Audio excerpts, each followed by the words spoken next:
Midnight on Earth podcast with your host, Jake Weaver. Engineered by Cedric Swan.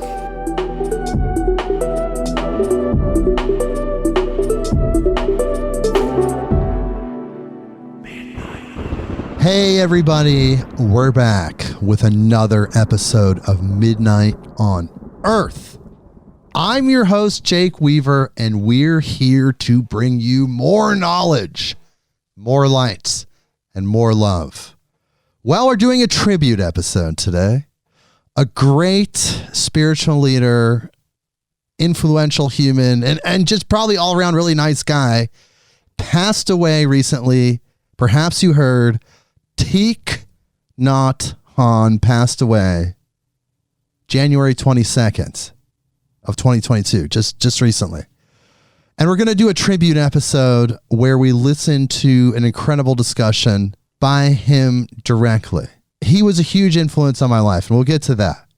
Still is, and we'll get to that in just a second. But I want to introduce my co-host, the person who is here for these Beyond the News episodes, lecture episodes, and then tribute episodes as well. Technically, I guess this could qualify as a lecture episode, but we're going to call it a tribute episode. But she's here. Brynn Anderson of Vital Force Herbs. How are you doing, Brynn? Hey, good. Thanks. All right. So you're back. I'm back. Here I am. Tribute to Thich Naht Hahn. Yeah, I'm so glad that you're doing this. Thank you. Glad to be a part of it. Thich, this week it's Thich. Because he's an influential human. Like I said, spiritual teacher. We're going to read his bio in a second. We'll get there. Spiritual teacher, so much more. Just leader, human leader. Mm-hmm. But before we get to the bio, before we get to the tribute, I need you to do something for me. Check out waveblock.com. WaveBlock has developed a product that protects you. These are EMF shielding stickers for your Apple products, the AirPods, the iPhones. Different versions of the iPhones are available. Different styles, the classic AirPods, the new style of AirPods. They have these products for you at waveblock.com. According to the CDC, your phone uses radio frequency radiation to transmit its signal. This cloud of radiation sits just outside your brain the entire time you're using your phone or AirPods. The more you listen with these devices, the longer you have them near your body, the longer this radiation bioaccumulates. It stays in the tissue. There's an SAR rating, which describes how the radiation is absorbed by your body. So these products shield you from these EMF frequencies. They adhere to the devices, the Bluetooth, AirPods, the iPhones, and they push the signal away from your body. The products, these devices, the AirPods, they're here. Millions of people have them. We just have to work with what's here and protect ourselves as much as possible. And we do have a Midnight on Earth Wave Block discount code. It is the word midnight, MIDNIGHT. This gives you 20% off your order. Any order of any amount. Use that code and you will get that discount. No other podcast has that. Nowhere else on the internet will you find 20% off your order. Android fans, there's products in development. It's coming. But what is available now? Friends, family, coworkers, people that you know that use Apple products can be protected. This is what's here. This is what's available. So everyone, please, if you're using these devices, if you want to be protected from electromagnetic frequency EMF radiation, you will be using WaveBlock. Women, you're putting the devices in your bra. Pregnant women, I see it on the straps of the tights. Men, I see it in all kinds of special places. Aliens, perhaps it affects you too. Light beings, does it distort your radiation? I'm not sure. but I do know that for humans, it has been shown to destabilize DNA. It disrupts the covalent bonds. I've looked into this. I wouldn't just be telling you this. So please, people, go to waveblock.com. That is waveblock.com. Check out the 5-star reviews on the website. Check out the videos showing how the radiation is shielded. It's all there at waveblock.com. And use that 20% off code, which is midnight. And also check out Blue Cobra CBD, the highest quality CBD oil out there, period. And I'm going to tell you why. So when CBD is extracted from hemp, which is just cannabis without THC, there are many different methods of extraction. 99% of these methods use chemicals, they use solvents, they use gases. You go to the supermarket, you look at all of these CBD products, and they have CO2. You don't know where the CBD is coming from. It could be coming from China and harvested unethically. There's a man, his name is Howard Hitt. His friends call him Big H. He developed a proprietary extraction method, meaning no one else has it but him. It's called the Hitt extraction method, and it is completely natural. No chemicals, no solvents, no gases are used, period. It's a 100% organic process. All the materials are organic. The hemp that Howard uses for this oil is also 100% organic, Oregon grown hemp. And literally, this product is unlike any other CBD product you can possibly buy anywhere else. You can only get it on the internet. It is not at any location physically, except for Howard's production facility. You have to purchase it online. People, I'm being 100% honest with you when I'm telling you this. I take it every single day, and it helps me be my best self. And when I say that, that's spiritually, emotionally, and physically. It's so healing and nurturing and satisfies me and heals me on such a core, deep level. It's indescribable. I'm getting excited about it because I have to express this to you that it is actually an experience. It is a Blue Cobra experience. It has made me a better person. I don't know what else to say. I mean, this is real.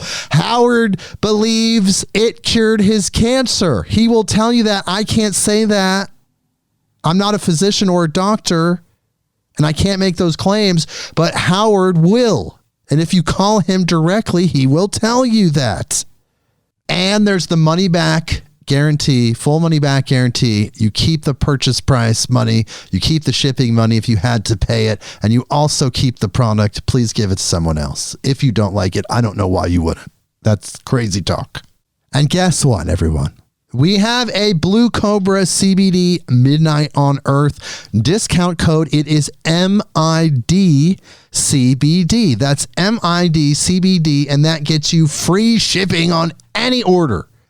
10 bottles, 100 bottles, all the different varieties, free shipping. This does not apply, unfortunately, to anyone outside of the continental 48 United States, but it is available for purchase, so check into it if you're international or in those other areas that are outside the continental 48.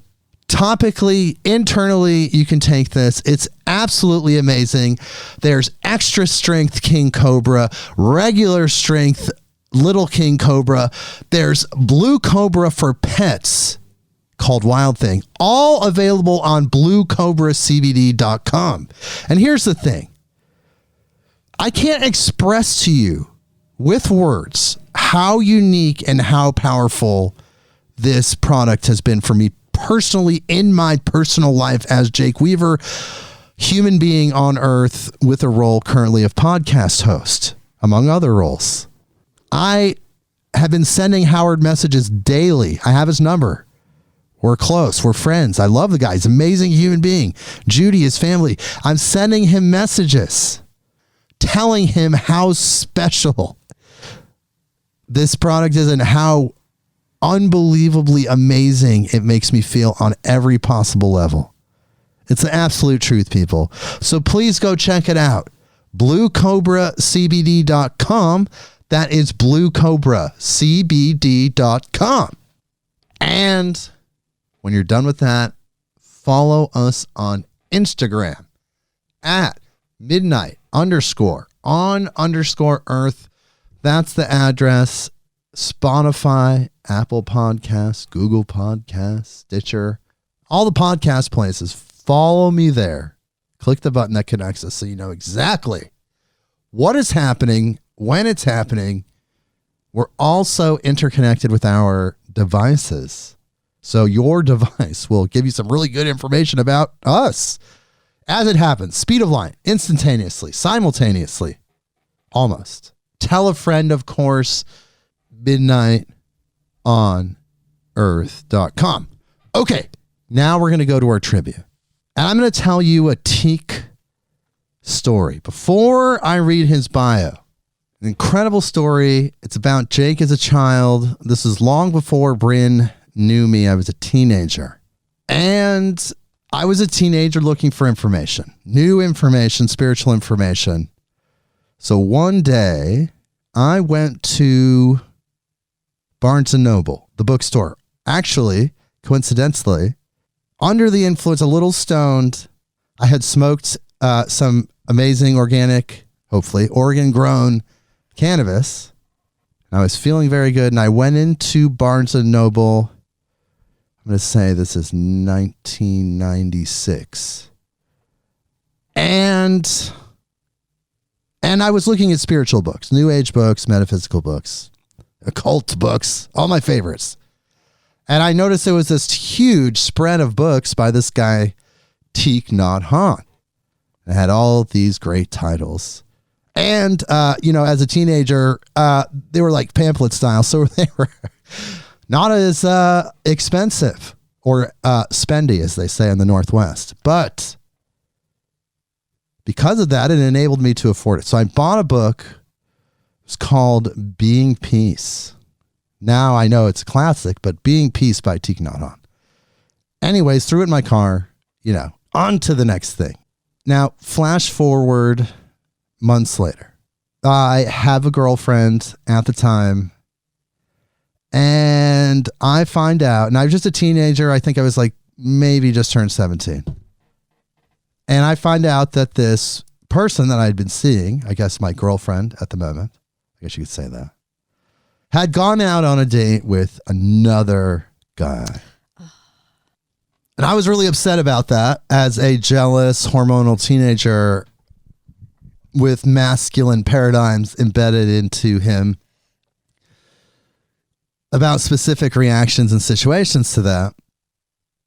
I had got it into my mind that I was going to sit in my car at her house, wait for them to return because she had been picked up in a car, and promptly,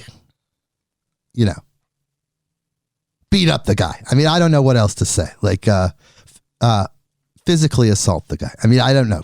It's this weird territorial kind of paradigm-based reaction system that, like a rooster maybe or something. It's very animal based, and it's not spiritually functional. We already know that. This is young Jake, just cracking like right at the beginning. But anyway, so while I was waiting, I remembered that I had a book in my car because I was just sitting there. This is before cell phones, before you could just pick up a phone and read your phone for 4 hours straight and get all kinds of information or listen to a podcast. I remembered I had a book in my car, which was Being Peace by Thich Naht Hahn. Well, I started reading, and I was reading, and They're deep concepts still embedded in my spiritual DNA right now. So I'm reading. Man, hours are going by. They're on a long date. God only knows what is happening. God does know what was happening. And actually, I'm over it. I don't care. I just think it's funny.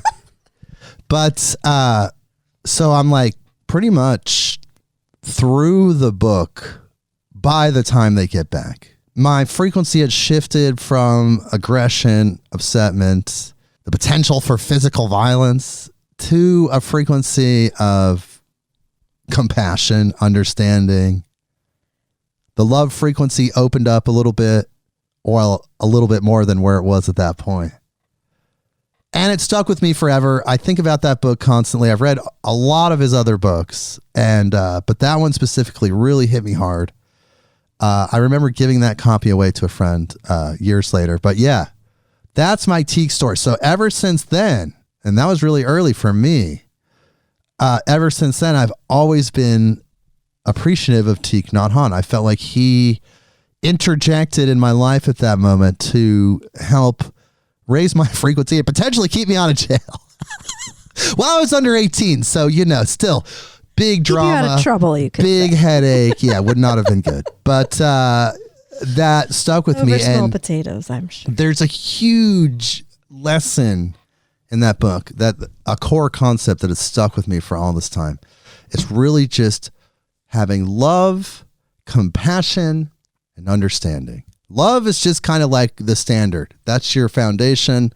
You're just emitting love. You're trying your best to maintain love.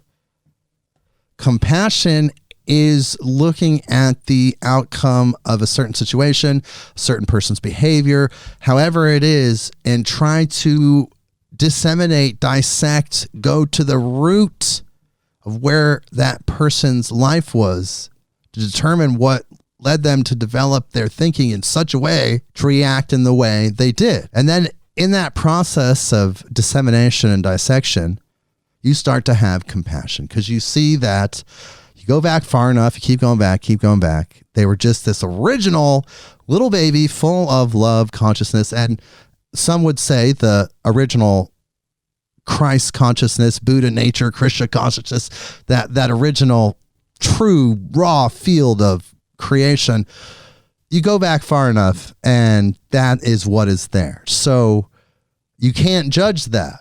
And then you start there and you say, okay, well, this person had this choice that led to this choice that led to this abuse or whatever situation that then led them to be the person they are today, which you're either having problems with or not, however, whatever the situation is. But the point is, it's having the compassion, because then that leads to the understanding. You understand why they are the way they are because you love them, and then you interject compassion into the mix. So love, compassion, understanding. That's a core Thich Naht Hahn principle, axiom, concept, however you want to frame it. That's a core thing that Thich taught me. That's my Thich Naht Hahn story. Brynn, do you have any thoughts on that? It's kind of funny. I think he says, I believe he says that compassion is love in action. That there's love, but like love in action is compassion, because that being love is they go hand in hand. It's almost like the verb of love is compassion. Oh, wow, yes. Yeah, and that's they're all connected. Right. And when you have compassion, you're able to remove yourself and your own attachments and look, like you said, at that little, baby puff of love, but also just wherever that person is in that moment, you're able to see that they're on their own path, learning their own lessons, having their own growth that has little to do with you. You may be the interface for that, but it isn't necessarily about you. And so you're able to have compassion for just whatever lesson it is that they are bringing up for themselves, and however they have to go through it. Yes. And sometimes entangles you, and then you have to figure out, Well, there is the entanglement, like you said, of those three concepts. You talk about entanglement. I mean, you can't have the compassion without the love. You can't have the understanding without the compassion, without the love. It's just one field. There's just kind of coherence points or concentration points, however you want to look at it. But let's read his bio. I guess I should have tried to get him on the show earlier, But, he was in his 90s when he passed away. So chances are it would have been rough. But now he's graduated to the next dimension. So then he qualifies. Sounds horrible. But he qualifies to be on the lecture tribute part of Midnight on Earth. I try to just get people that graduated that couldn't actually be a part of the show if I tried to contact them while they were here, and we're here together. So here we go. Here's his bio. Thich Naht Hahn, born October 11th, 1926, passed away January 22nd, 2022, was a Vietnamese Thiền Buddhist monk, peace activist, prolific author, poet, teacher, and founder of the Plum Village Tradition, historically recognized as the main inspiration for engaged Buddhism. Known as the father of mindfulness, Naht Hahn was a major influence on the Western practices of Buddhism. In the mid-1960s, Naht Hahn co-founded the School for Youth for Social Services and created the Order of Interbeing. He was exiled from Vietnam in 1966 after expressing opposition to the war. In 1967, Martin Luther King Jr. nominated him for a Nobel Peace Prize.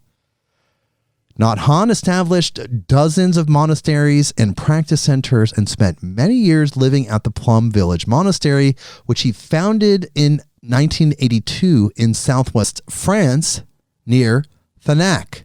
Traveling internationally to give retreats and talks, Naht Hahn promoted deep listening as a nonviolent solution to conflict and sought to raise awareness of the interconnectedness of all elements in nature.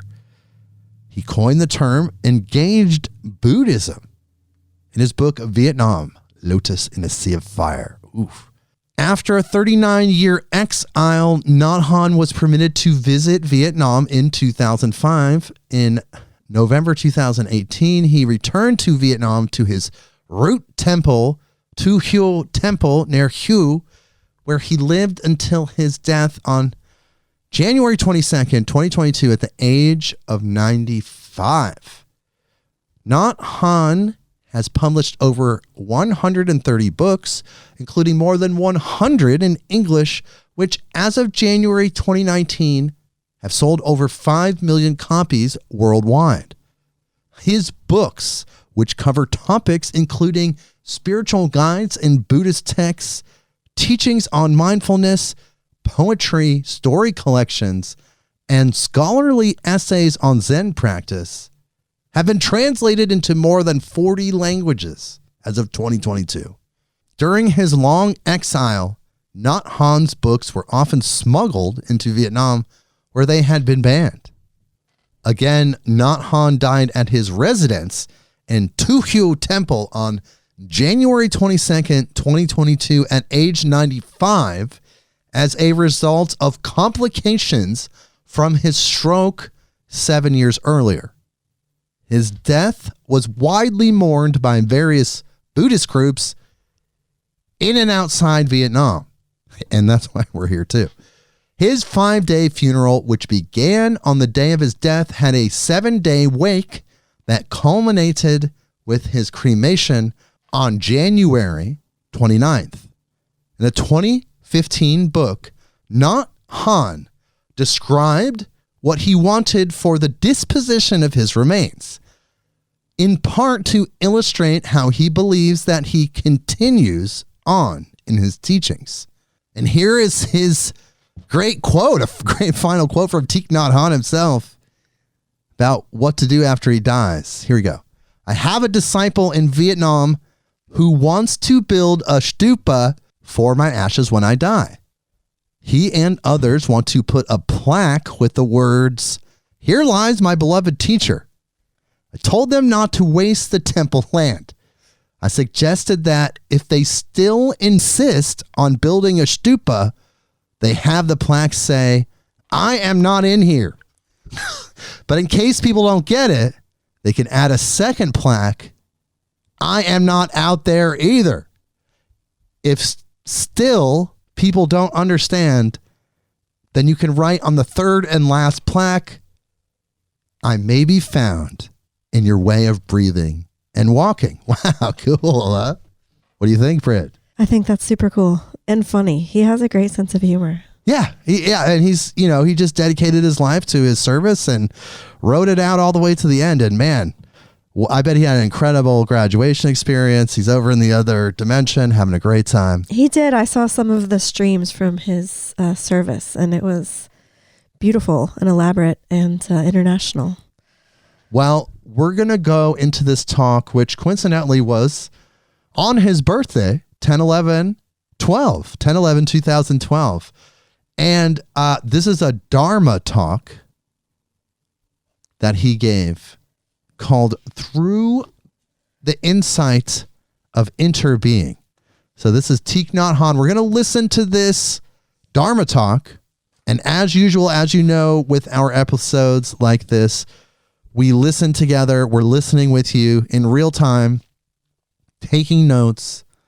And after his Dharma talk is over, we're going to discuss what he talked about, our thoughts, our reflections, and then we end the episode. So just to know there's some content afterwards. We hang out. We reconnect. We're there with you. So there you go.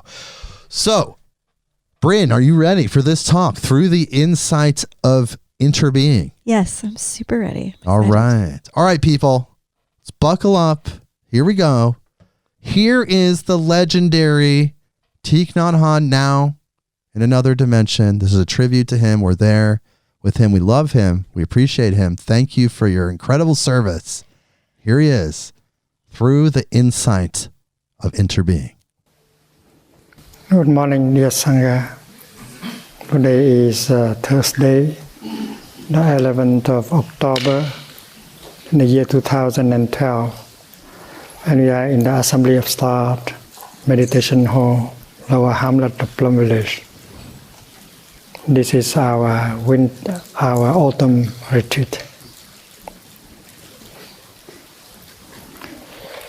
The Buddha reminded his disciples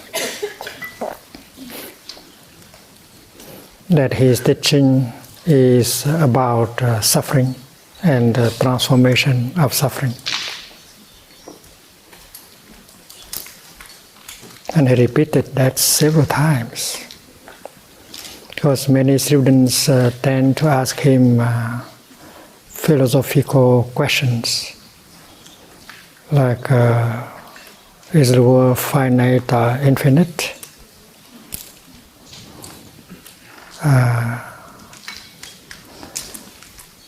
And he said that all these philosophical speculation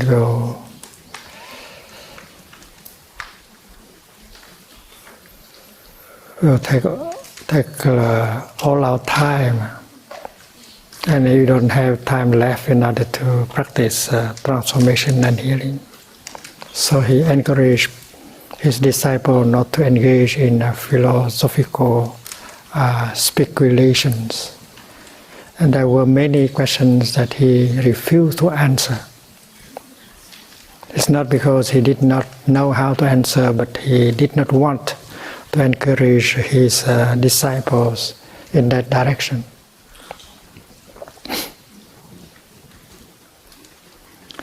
Many European scholars in the field of Indianism have studied Buddhism in the last 100 years. And many of them were very well versed in Sanskrit, Pali, Tibetan, Chinese, and so on.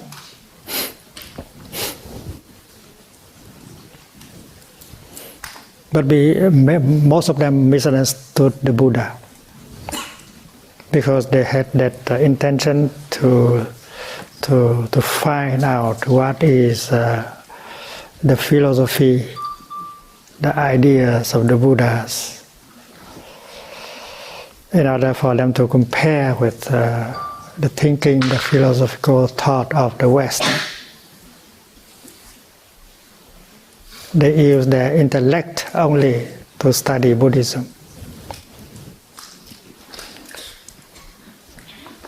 They never tried the practice.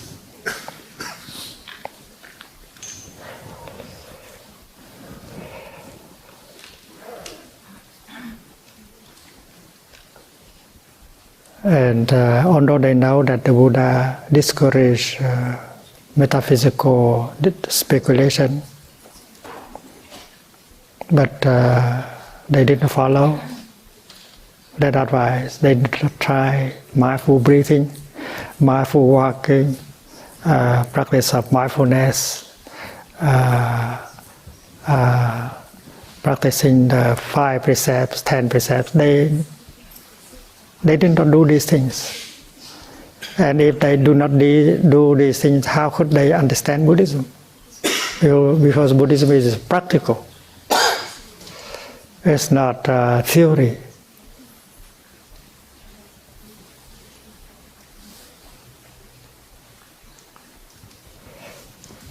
In Kosambi, one day the Buddha came back from a walking meditation, and he held in his hands a handful of simsapa leaves he picked up from the forest, and he showed it to his monks and said, "Dear friends, do you see these simsap leaves? Yes, we do, teacher. Do you think that the leaves I have in my hand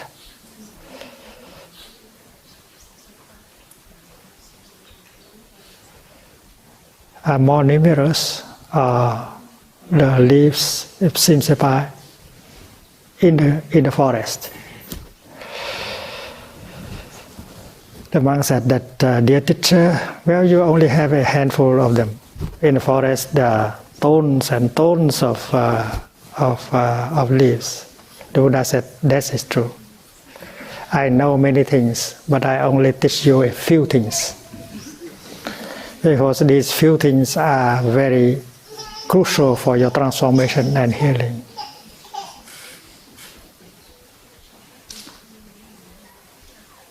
That is the story of the simsapa leaf.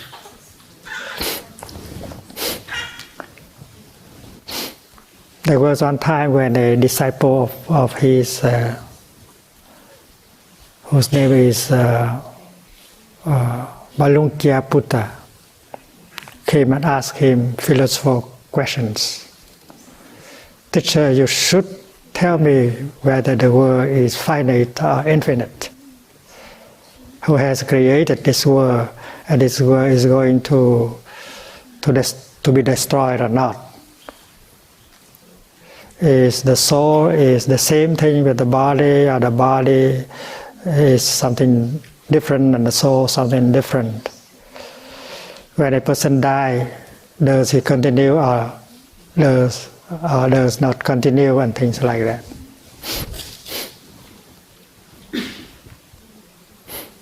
"Teacher, if you don't answer these questions, I'm not satisfied. I will have to leave the order. Because I'm curious about these things. I want to find out." Philosophically minded people. The Buddha told him, "Malunkyaputta, when you first came here and practiced as an aspirant for monk, did I promise you that if you become a monk, I will teach you these kind of things?" "No, teacher, you did not promise." "That's right. I don't promise anyone to teach them philosophy and solve these metaphysical enigmas, because what I want is to offer you concrete methods and teaching that help you transform suffering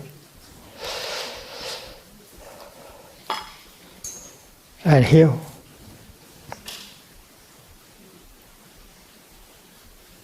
Suppose someone is hit by an arrow. with poisons.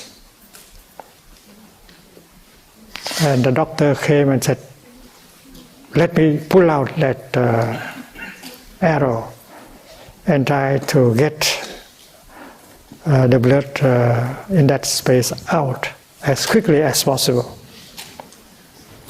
And the wounded person said, no, don't do that. You should tell me first, who has shot the arrow? What is his name? What caste he belongs? Why did he hit me like that? What intention did he have? Malunkyā Buddha, if he wait until these questions are solved, he will die. He will have died already. So your questions is like that. They are not important. If you spend your time trying to answer these questions, you will die before you can transform and heal. That is why listen to my teaching and put it into practice right away in order to heal and to transform. That is the story of Malunkyā Buddha.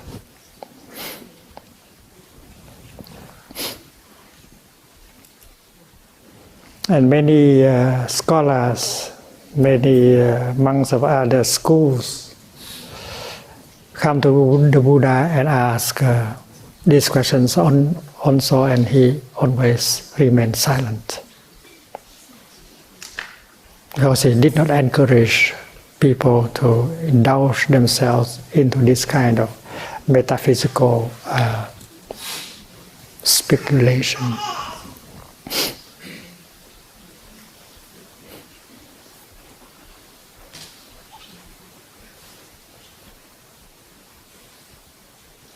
We come to the Buddha because we have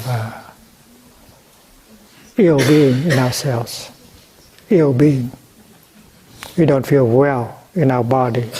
We don't feel well in our heart. We suffer. And we want to know how to transform the suffering in us and to heal the suffering in us.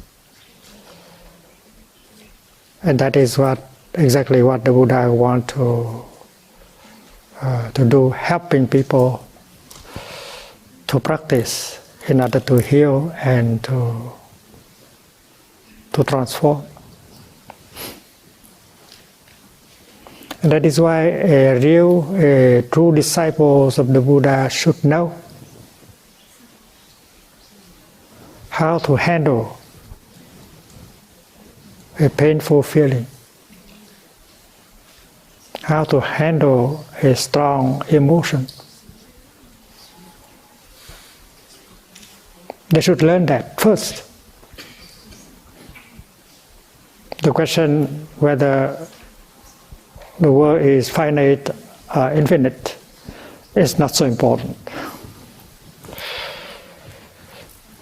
The real practitioner has to know how to generate a feeling of joy, of peace, of happiness for her nourishment and healing.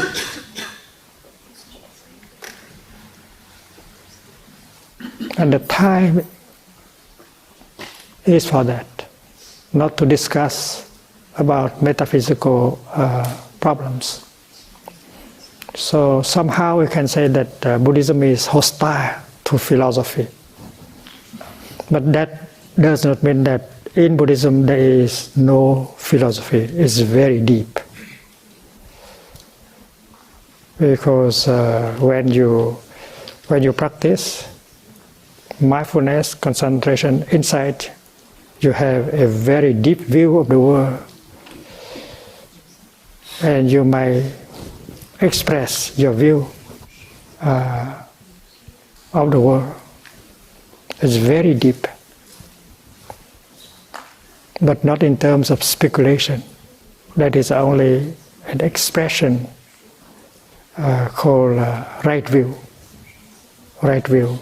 Insight. That insight can help with transformation and healing. So it's not true that in Buddhism there is no philosophy. But that is a philosophy, that is a kind of insight that has the power to help with the healing and transformation, and not for speculation.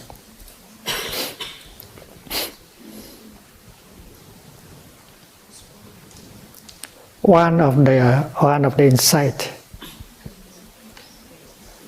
that belong to that category is that suffering and happiness, they have a deep connection with each other.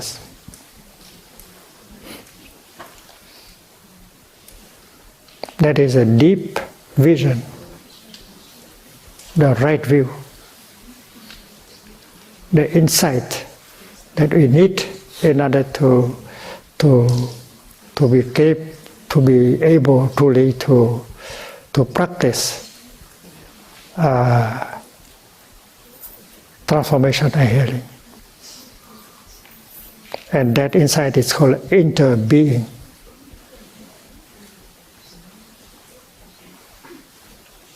Sometimes it's called non-self or emptiness. But interbeing may be the easiest way to understand that kind of insight. Interbeing means you cannot be by yourself alone. You have to go be, interbe with everything else. It's like this sheet of paper.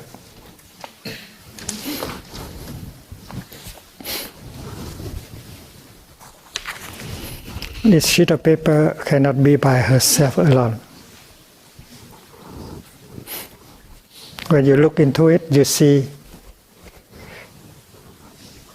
elements that are not paper. And without these elements, a sheet of paper cannot be there. Like a tree. Looking at the sheet of paper, you don't see a tree, but there is a tree inside. Without the tree, you cannot make a paper paste.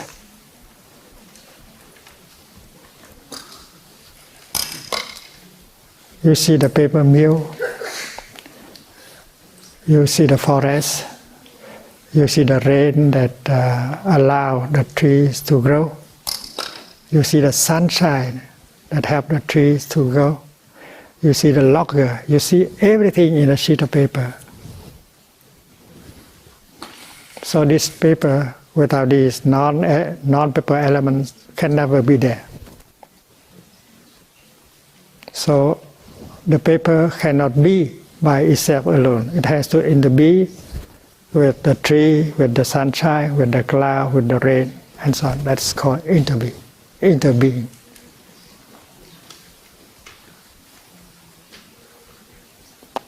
So the word to be that we use in every day can be very misleading. Can you say, I am there?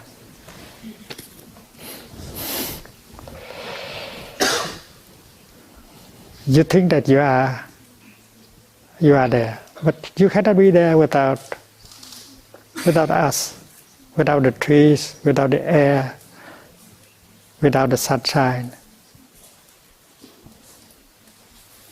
It's better to say we are there, because you carry all of us inside of you. You carry Mother Earth, you carry the sunshine, you carry the rain, everything. So this is not a me, this is a we are there. We enter all. If we remove the element parents, ancestors, food, education, air, water, there's no us left. So we means the whole cosmos. And suppose you look at the sheet of paper You turn it over and you see that it has two sides. The left and the right. The recto and the verso. And think about the being of the left side. The left side cannot be by itself alone without the right side.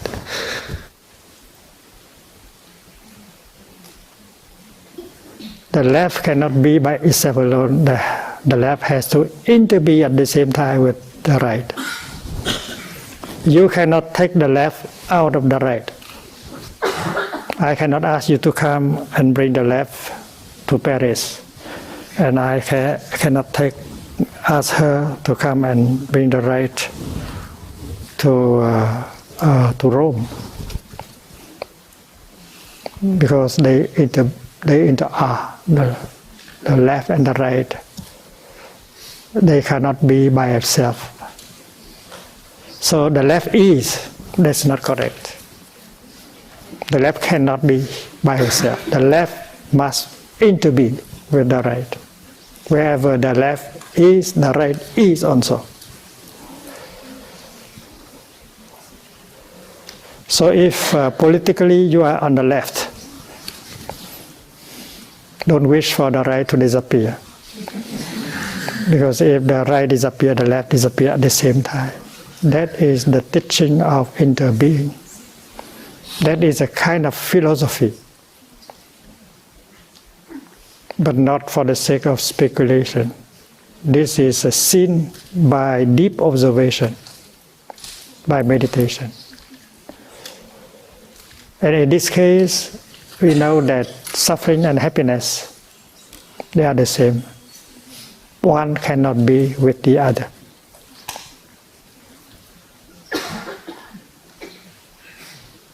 So if you have a wish that you only want to retain happiness, you don't want any suffering, that is not possible.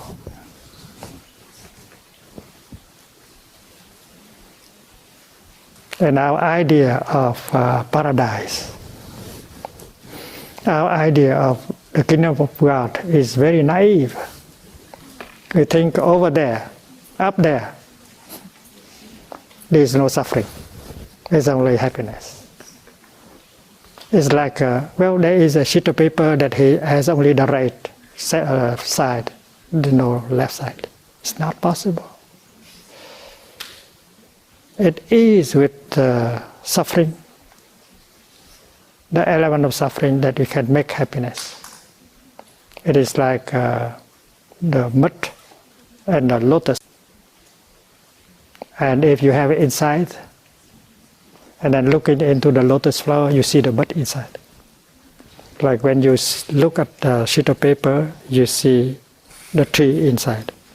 The tree is not apparent, but it is there.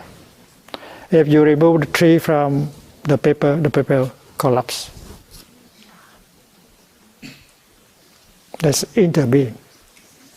That's for philosophy also, but practical, very deep, very useful. So it's not true to say that there is no philosophy in Buddhism. Philosophy in Buddhism, that is the insight, the deep vision that you get with meditation. And that's called a prajna. Prajna is insight that you obtain from the practice of mindfulness and concentration. Mindfulness, concentration bring insight. And insight that has the power to liberate you from ignorance. When you say, in paradise, in the kingdom of God, there is no suffering, that is ignorance. That is naive, because happiness can never be by itself alone. like the flower, lotus flower, cannot be by herself alone. There should be the bud in order for a lotus to be.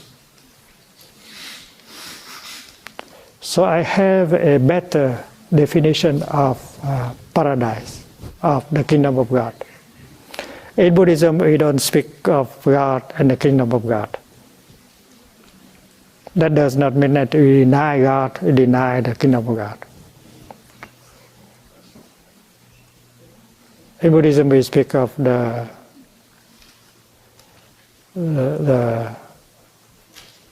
pure land of the Buddha, the land of bliss.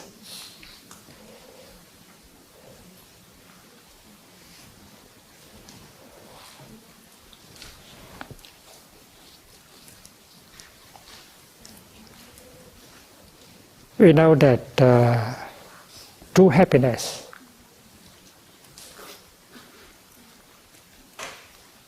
is made of understanding and love.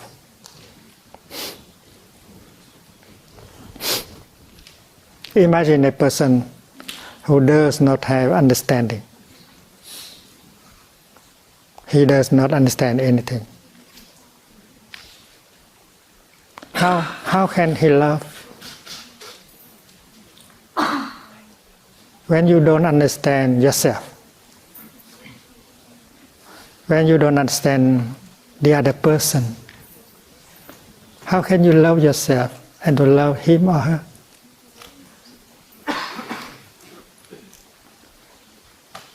Every one of us needs to be understood.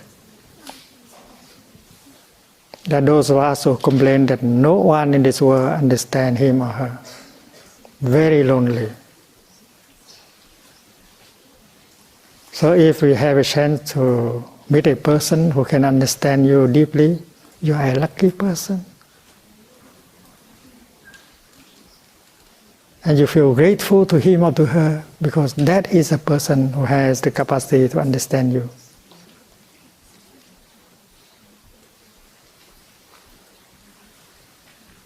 I know a young man in California. He lives with his mother.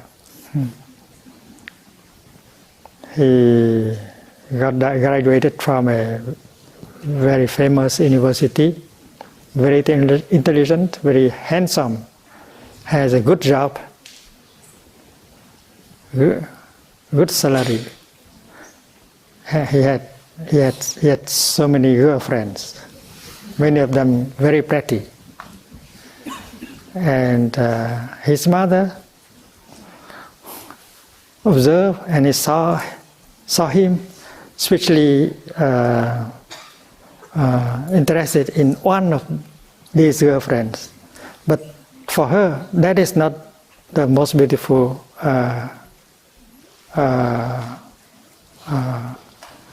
lady.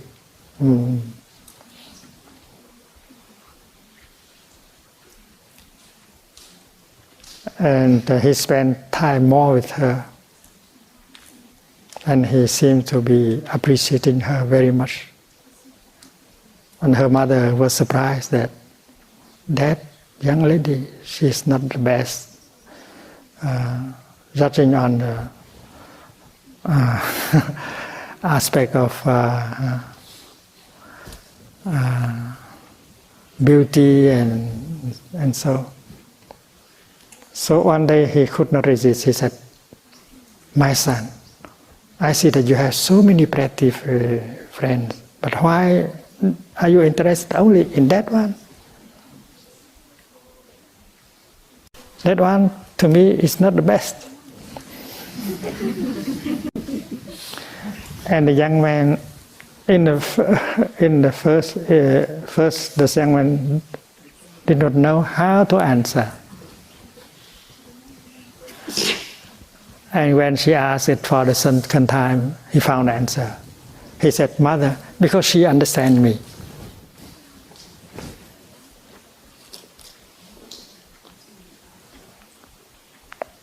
Because she understands me. I am a scientist, but I love to write poetry.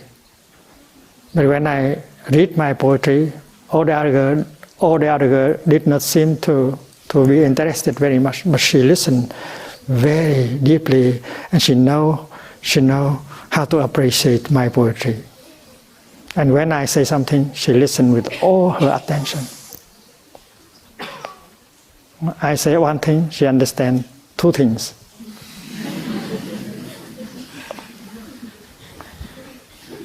So all of us need to be understood. And those who understand us, we are grateful for them.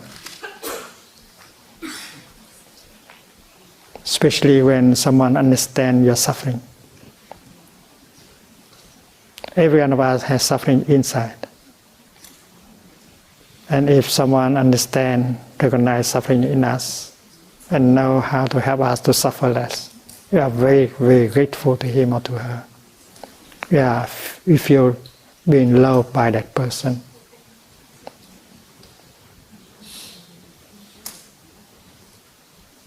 A person who has no understanding cannot love. Cannot love. They may have passion, craving, but not love. Love is made of understanding.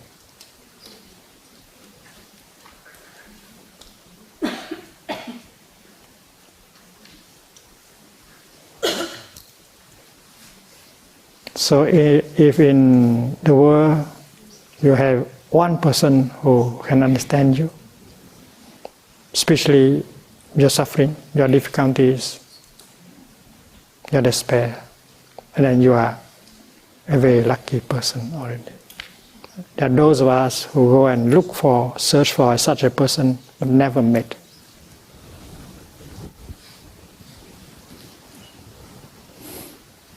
But as we practice and observe, we see that if you understand your own suffering,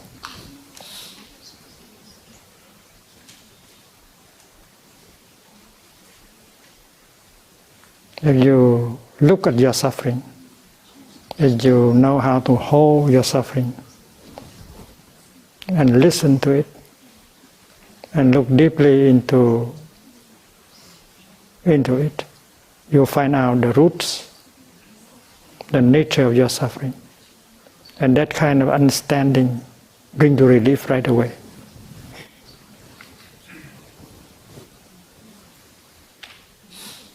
And when you have understood your suffering, you suffer much less. Because the understanding of suffering shows you the way to transform that suffering. If you do not understand suffering, you don't know how to transform it. It's like a doctor. Before the doctor sees the nature of the illness in the patient, he cannot do anything to help him. So understanding the disease, the cause of the disease, is crucial for the doctor to prescribe a kind of practice or medicine that can heal. The same thing is true here. If you have a chance to go back to yourself and listen to the suffering inside and try to understand the nature of that suffering, suddenly you see the way out. And just to see the way out, you suffer less right away. You see the path that leads to this transformation and cessation of the suffering. You suffer less right away, even before you practice. Just see the path, see the way, make you suffer, because you are lucky if you see the path, the spiritual path that leads you to the cessation of your suffering, that leads you to the transformation of suffering. We suffer because we are in the dark. We suffer, but we don't know why we suffer. And the nature of suffering. So if we know how to understand, to listen to our suffering, the path will be revealed to us. And at that moment, you suffer less right away, much less, even if you have not taken the first step on that path. And when you have understood your own suffering, it's much easier to see and understand the suffering of the other person.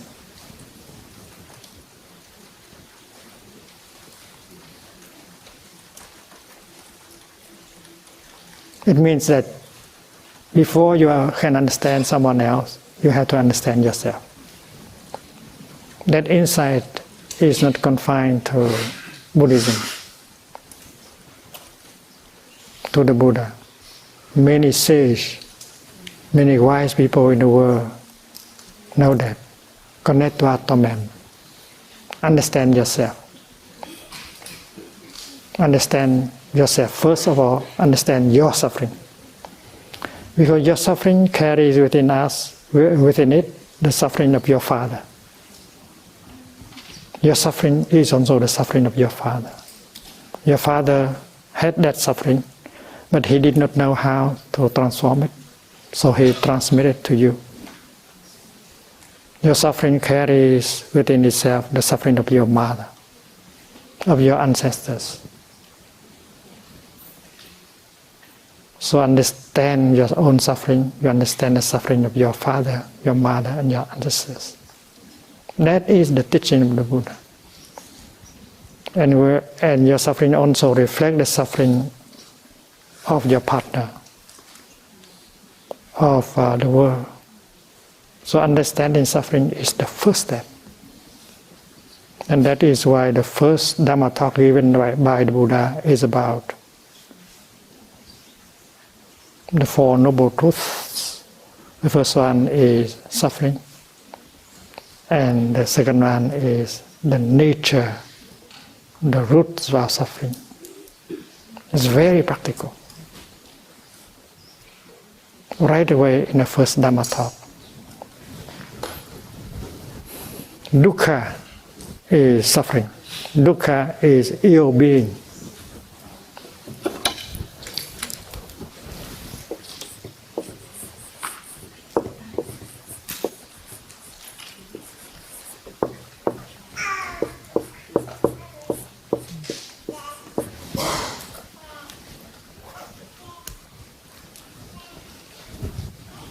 In Chinese, the word suffering also means bitterness.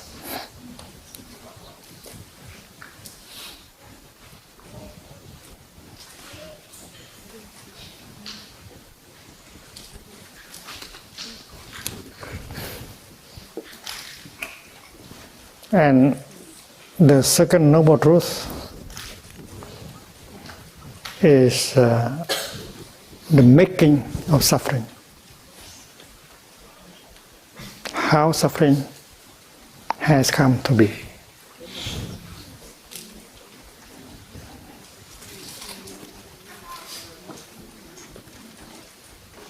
The roots of suffering, the nature of suffering. Suppose you have a depression.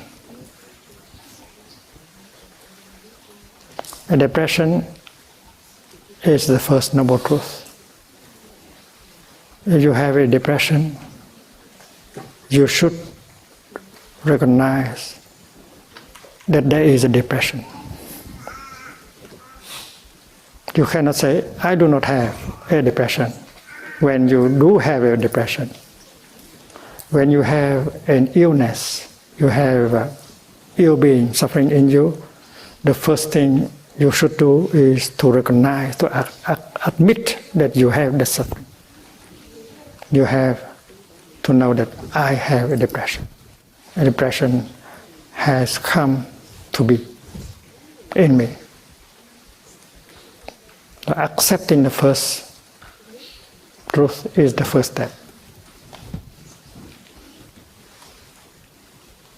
If you suffer and if you try to say that, no, I have no suffering, you have no chance in order to transform. So the first thing is to acknowledge the fact that you have suffering. And who among us does not have suffering?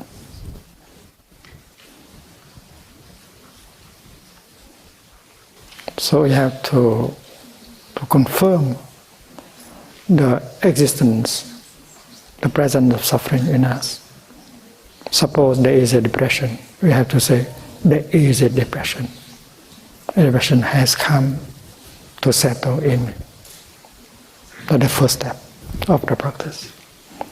The second step of practice is to have the courage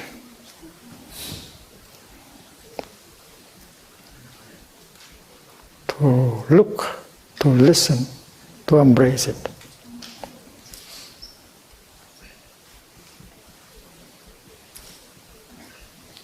The courage is to recognize it as something existing. The courage is to go back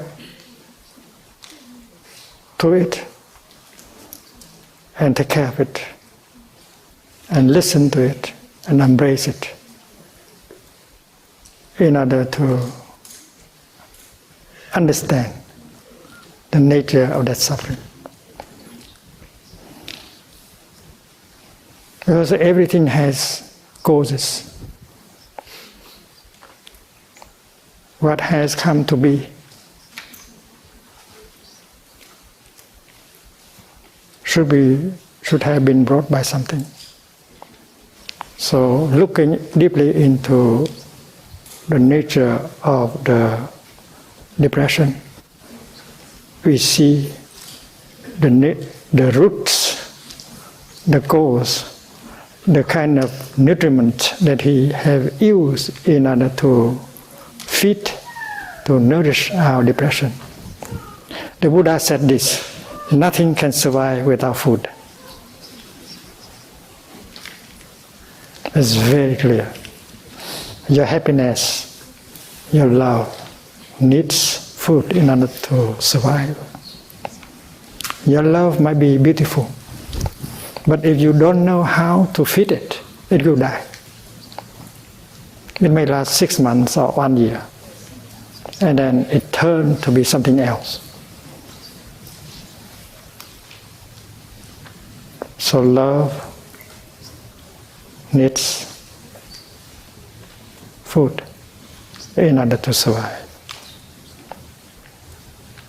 And those who love each other should know how to feed their love, the kind of food that can help that love last longer and longer.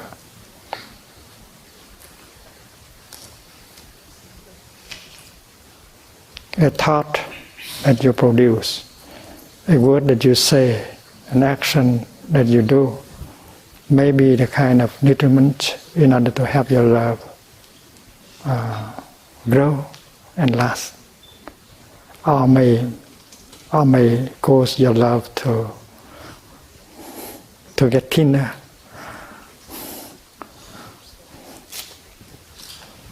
to diminish. So suffering is the same. If your suffering is increasing every day, because you keep feeding them by your way of living, or daily living. If your depression refuses to go, because you keep feeding your depression, everything you see, everything you listen, everything you consume in your daily life may be feeding your depression. So look into your depression and find out the roots and the nutriment the food that you have used to feed it. And when you have identified the kind of food that you have used to feed your depression, you have enlightenment. And you need only to cut off the source of nutriment. You deprive your depression of food, and your depression will have to die in a few weeks. Nothing can survive without food. That is the statement made by the Buddha. And the second noble truth can be described as in terms of food, in terms of nutriment. If your relationship has become difficult, impossible, because you have not nourished your relationship with the right kind of food. You have used poisons in order to nourish that relationship with the kind of thought you produce, the kind of words you utter, the kind of action you perform. So meditation is to look into the nature of your suffering, to find out the source of nutriment that has brought it to you, so that you can see the path that lead to the cessation of the suffering.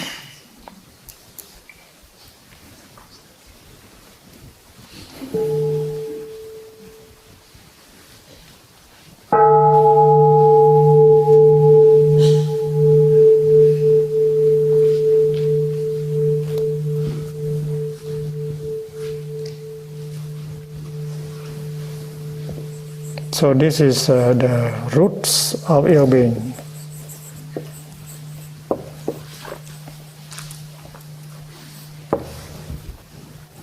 The making, the accumulation.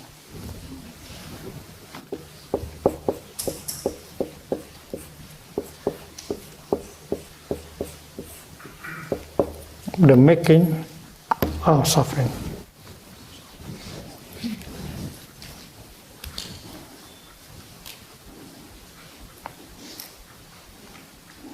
But many of us do not want to practice the second noble truth.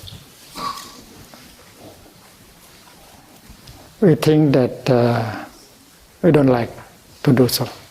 We don't want to come home to us and get in touch with the suffering and listen to it and look into it to find out how and why it has come to us.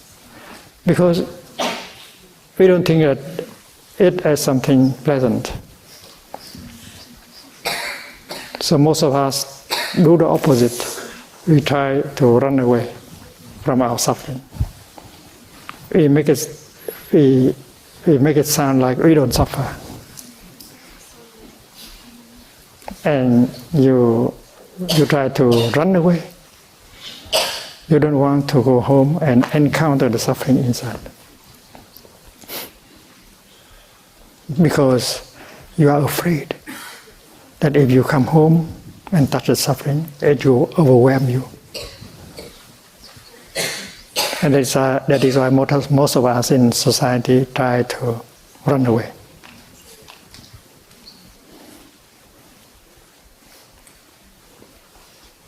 And to cover up, to dissimulate, to pretend that it's not there. There is no suffering. We pretend that everything is all right.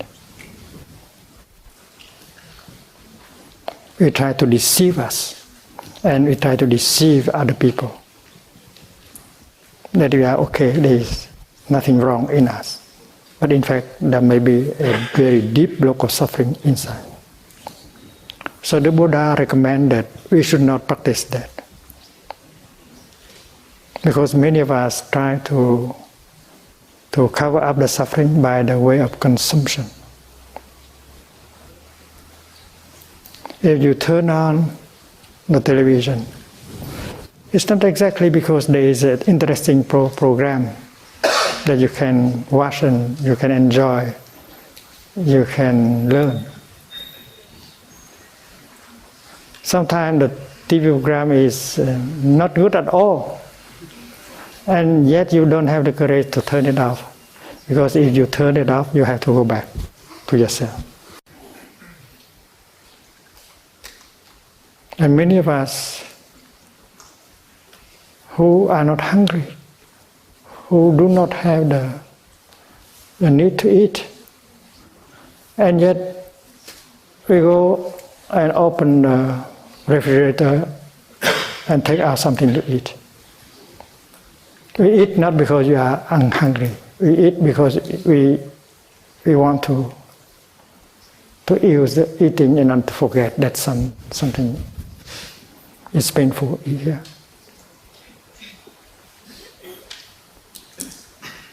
And we take our car and go out. We talk on telephone. We do everything in order not to have to go back to ourselves, in order to touch the suffering inside. This is the opposite of the practice, because you are afraid of being in touch with your suffering. And the method of the Buddha is that you should train yourself in the practice of mindfulness, of breathing, of sitting, of walking, of driving. Because when you practice mindful breathing, mindful walking, you generate an energy. The energy that can help you strong. And when you go back to yourself with that energy, you are stronger. Because that energy helps you to recognize the suffering, help you to embrace your suffering, and to listen to it. Without mindfulness, you are only a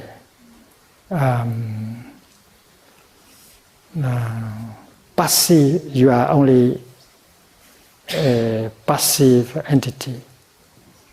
You'll be overwhelmed. You'll be victim of the suffering. But with mindfulness, with the energy of mindfulness, you can be active. Because with mindfulness, you have the strength to recognize suffering.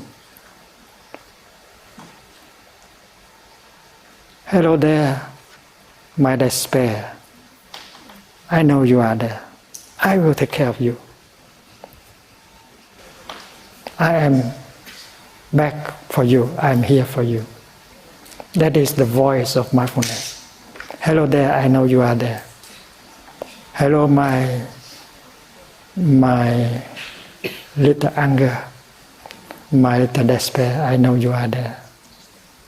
I am coming back to you and take care of you. That is the work of mindfulness. And if you don't practice mindful walking, mindful sitting, mindful breathing, you don't have that energy. That is why Buddhist meditation begins with mindfulness. And mindfulness is the kind of energy that everyone can generate by the practice. When you walk from your living quarter to the meditation hall, walk in such a way that every step helps generate the energy of mindfulness, or mindfulness of walking. When you wash your dishes, don't think of anything else. Just focus your attention on dishwashing, enjoy dishwashing and breathing, generating the energy of mindfulness. And in Plum Village, we do like that. We do everything in mindfulness. We eat in mindfulness. We cook in mindfulness. We clean in mindfulness. Because that energy of mindfulness is the energy that can heal, that can transform. So with mindfulness, you can go home to yourself without fear. With mindfulness, you can say, hello, my despair. Hello, my anger. I know you are there. I will take good care of you.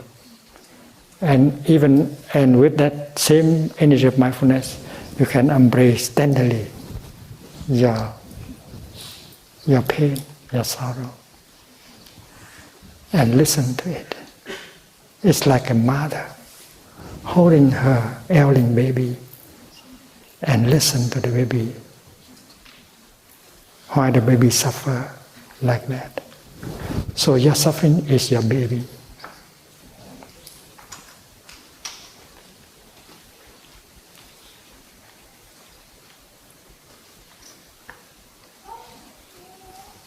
And the mother does not know what is wrong with the baby yet. But the fact that she is holding the baby with tenderness can help the baby suffer less right away. So with mindfulness, you are holding your suffering. You have not seen really the roots of that suffering. But the fact that you are there for your suffering, holding it tenderly, not trying to run away from it, can already bring some relief and you suffer less. Sitting or walking or embracing tenderly your suffering can already bring a relief. And if you are sitting in a group of people who are capable of generating mindfulness, you can make good use of that collective energy of mindfulness in order to recognize and embrace the pain in you. It's like a drop of water in a river.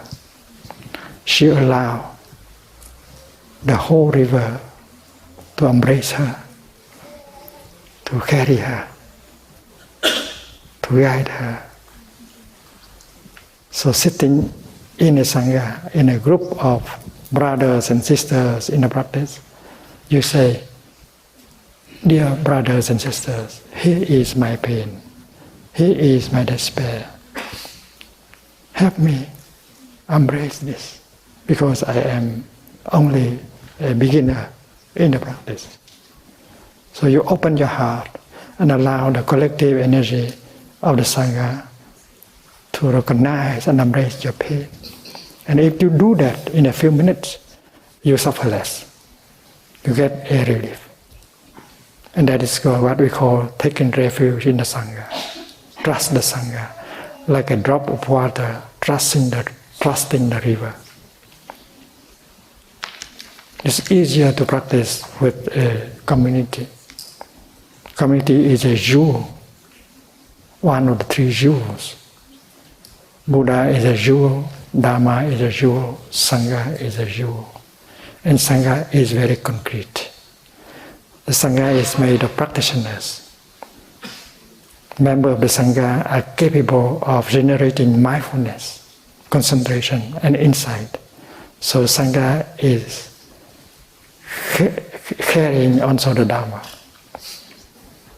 A true Sangha has the true Dharma in it.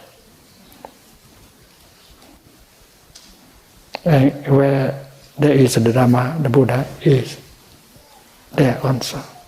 So the Sangha carried in herself the Dharma and the Buddha.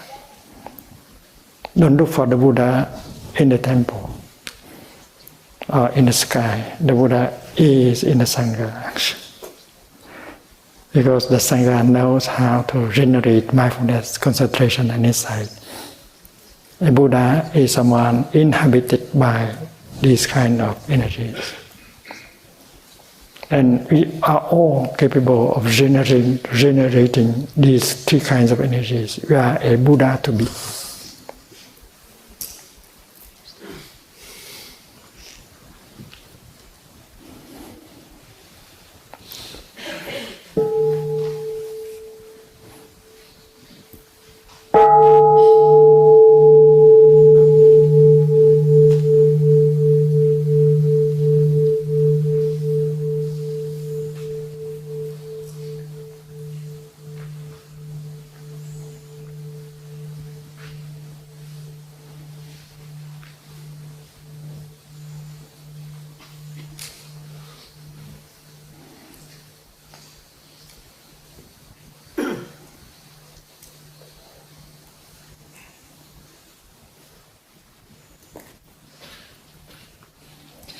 Mindfulness also carries within itself the energy of concentration.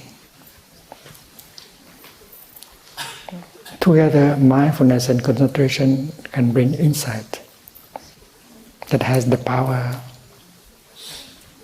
to bring relief. The practice of concentration can be very powerful. It can allow us to gain the kind of insight that can liberate us. We don't need to change the environment in order to be happy. If we get the insight, we have another way of looking, and we don't suffer anymore. So please don't think that unless you change the environment, you change the partner, you cannot be happy. Don't think like that. You suffer because of your way of looking at things. You suffer because you don't have enough insight. And insight is obtained by the practice of mindfulness and concentration. And insight is something very concrete. It's like the left side of the sheet of paper and the right side. The left cannot be without the right.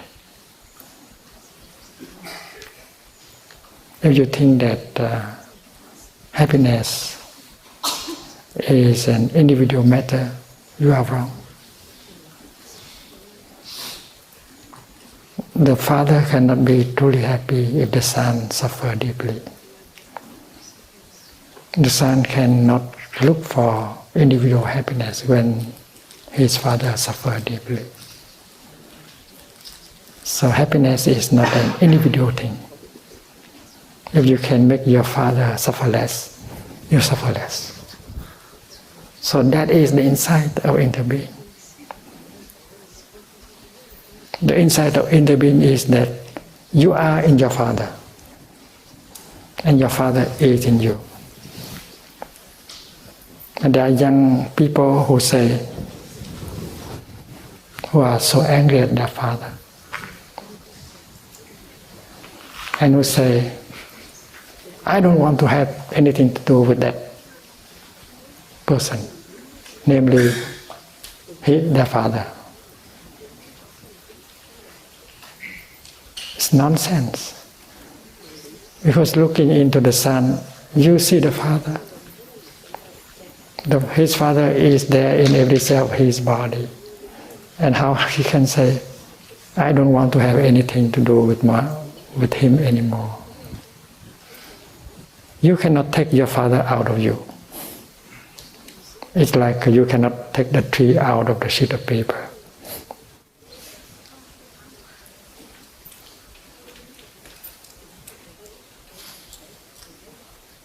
So when the father sees him in the son, and the son sees him in the father, they got the insight of interbeing.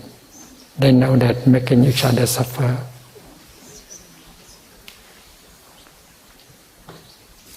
is something stupid. Helping him to suffer less, you suffer less. Anything you do for yourself to suffer less, you do for him. So that is the insight you get by mindfulness and concentration. So many of us believe that unless we divorce, unless we change the environment, we cannot be happy. Unless we go to another place.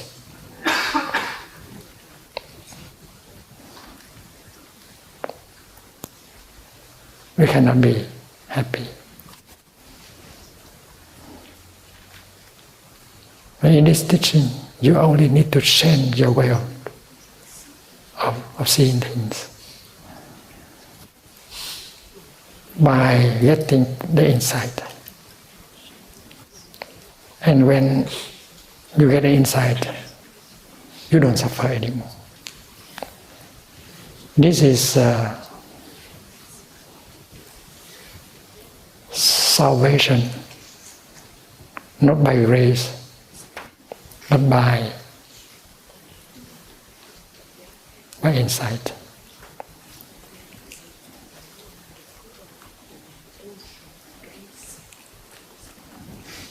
In the beginning of this talk, Thầy has said that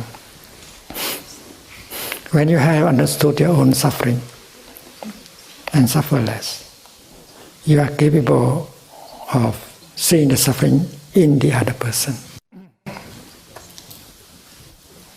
much more easily. Before that, you believe that you are the only one who suffers. That person only makes you suffer. He does not suffer.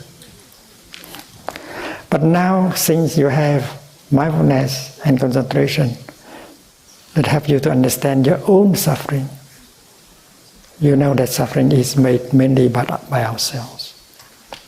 And you see the other person, you see the suffering in him, the difficulties in him, the despair in him.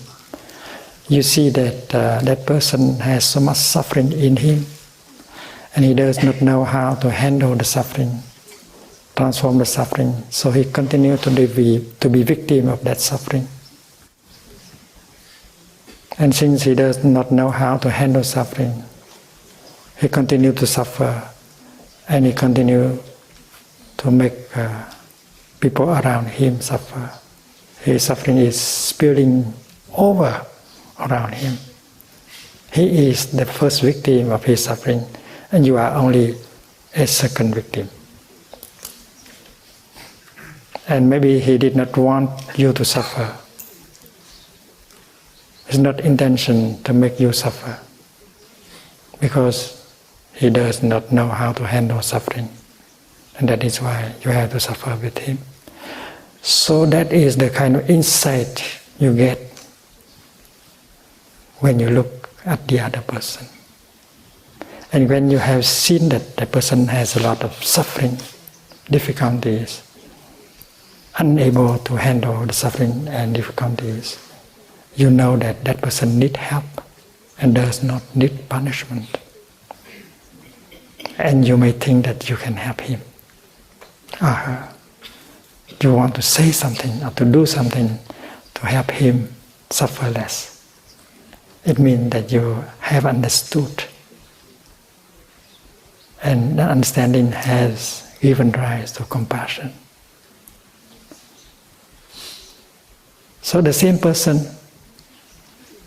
but you don't suffer anymore. You don't deal with that person with anger and despair anymore. But you see hope, you see love.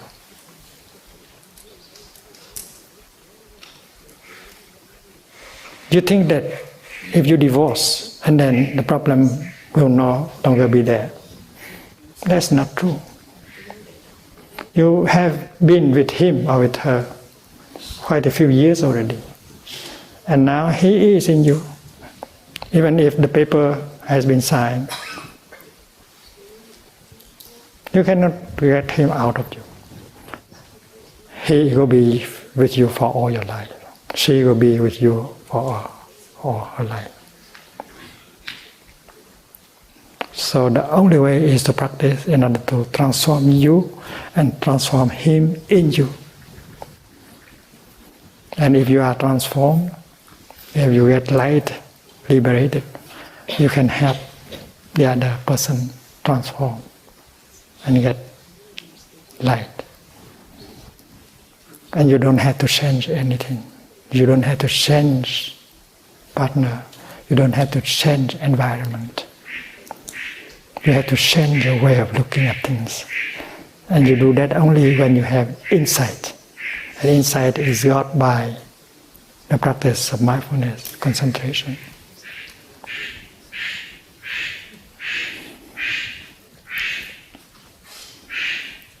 And since you have suffered, you have the mud And if you know how to make good use of the mud, you can grow beautiful lotus flowers. So suffering play a certain role in making happiness.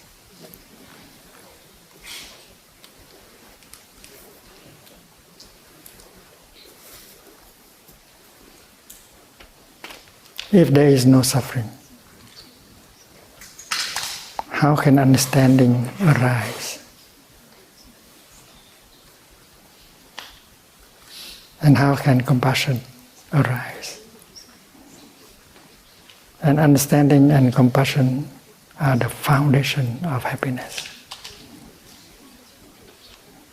And you know that in order to create understanding and compassion, you need a substance that is suffering. So to practice, a good practitioner is someone who know how to make good use of suffering in order to create understanding and compassion. And you don't have to produce more suffering. There are more than enough suffering already. So the problem is how to make good use of it.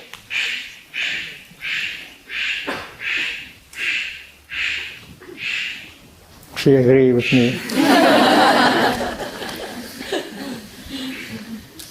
So my definition of the kingdom of God is not a place where there is no suffering. The kingdom of God is a place where people know how to make good use of suffering in order to create understanding and compassion and love. I'm sure I'm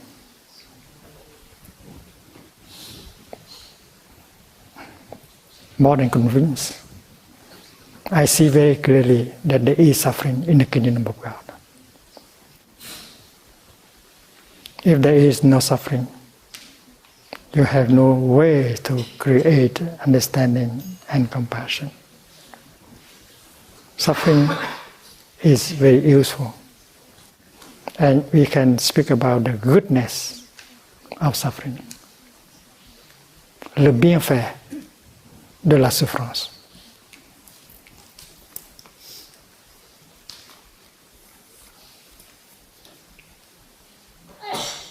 If you don't have the mud, you can never make lotus flowers.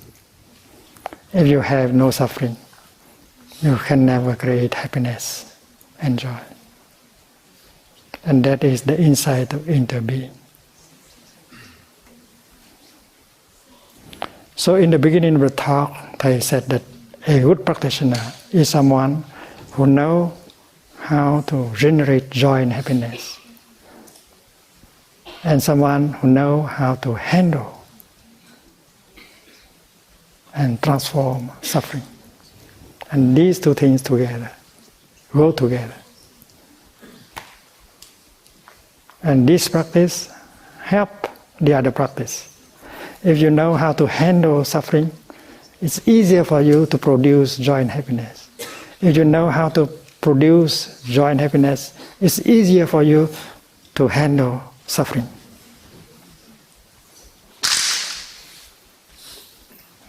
Right and the left, they lean on each other. They support each other. They are not enemies. Suffering is not enemy. It may be your ally. So the fifth exercise of mindfulness breathing is to generate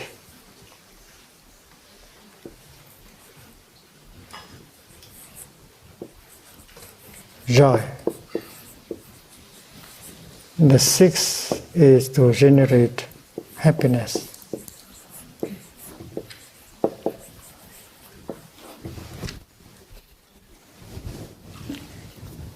And if we are a practitioner, we should learn how to do that. A good practitioner can generate a feeling of joy, a feeling of happiness whenever she wants.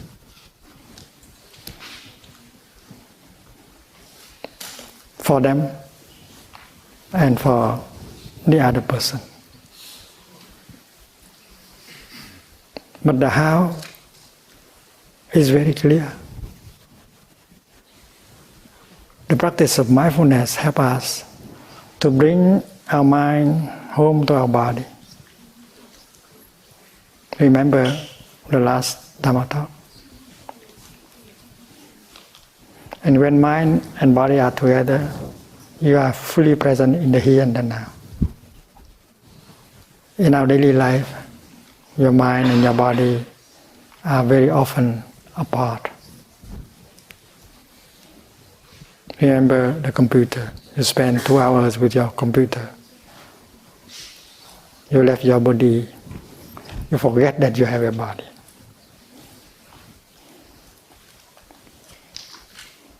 So when mind and body are together, you enjoy breathing in, breathing out. You are established in the here and now. You see your body as a wonder. You see the sunshine, the rain, the trees, the hills as wonders. You know that you are healthy enough. Your eyes are still clear, in good condition. Your heart still pumping the blood well. You have feet strong enough to walk, to run. You have the good air to breathe. There are so many conditions of happiness that are available in the here and the now. So get in touch with these elements of elements that are refreshing and healing and nourishing. You generate feeling of joy. Many of us have plenty of conditions of happiness available in the here and the now. But we are carried away by a feeling of anger, fear, and we ignore everything. We step on these conditions of happiness. We are wasting. So mindfulness helps us to recognize these conditions of happiness. And when we are in touch, a feeling of joy, a feeling of happiness arises very easily. Last time, they talked about opening the water tap with mindfulness. With mindfulness, you see that the water has come from up in the mountain, down on the earth, come to your kitchen, and allow this fresh water to flow on your fingers. Can be a happy moment. It's a wonder. There's people in the world who have to go 5 kilometers to fetch some water, and not of a good quality. We are very lucky. Even if we have just lost our job, but we are still much luckier than so many people. So recognizing that we are lucky, that we still have plenty of conditions of happiness that can give rise to a joyful feeling, a feeling of gratitude, a feeling of happiness. You remind yourself with mindfulness, and you remind of the other person that both of you are lucky. Before eating your breakfast, look at the other person and say, "Darling, don't you think you are lucky? We have a roof to live under. We have something for breakfast. We are still together." We remind ourselves and we remind others. There is no war going on around here.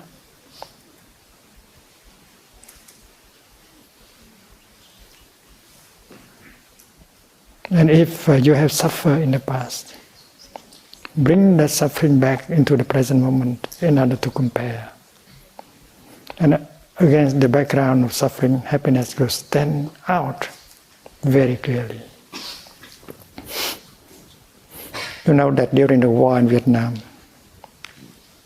you hear the sound of the guns day and night. And your wish is that you can sleep better without the sound of the guns. But here, there's no sound of guns at night. You have peace. Our workers in the School of Youth for Social Service in Vietnam,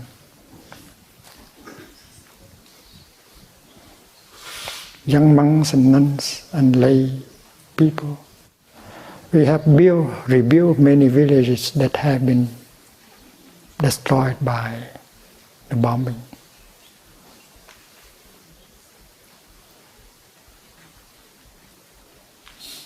The war in Vietnam lasted 30 years. The first part of it was waged by the French army from 1945. And then long after that, the French did not have enough money to continue the war. So Americans were financing the war in Vietnam out of fear of communism. And thinking that if Vietnam fall into communism, and then all the countries of Southeast Asia will follow in the theory of dominoes. So fear is at the foundation of the action. So millions of people were killed. Many French soldiers died in Vietnam. Many American soldiers died in Vietnam. And we lost about 6 million people in the war.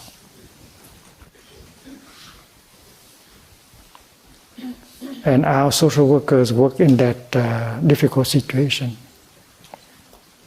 There was a village which was bombarded by the American. That village is situated near the demilitarized zone in the village in Thénac. That zone separated the north and the south. And our workers received the order to rebuild that village. And then it was bombarded again for the second time.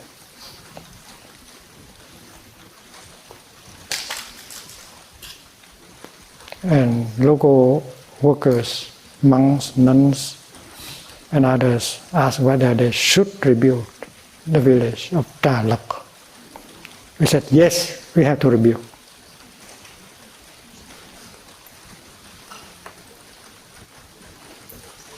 In the province of Quảng Trị,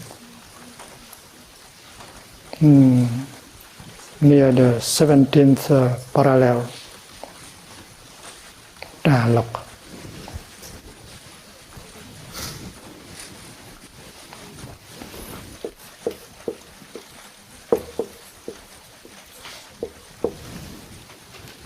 Then it was bombarded for the third time.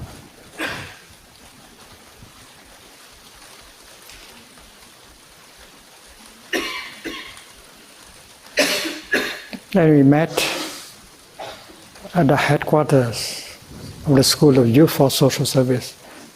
And after debate, we said, rebuild it again, third time.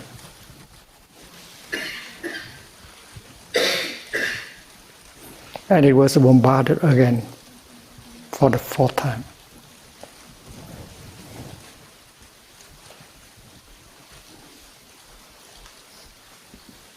The problem is not the materials, is not to rebuild. The problem is whether we have to give up or to continue. What is the use of building in order to be destroyed? That is the question asked by many people. But psychologically, if you give up and then despair go overwhelm, and despair is the worst thing that can happen to a human being. So if we gave the order to build it for the 4th time, we rebuild it 5 times. We rebuild it because we don't want people to be victims of despair. Not because we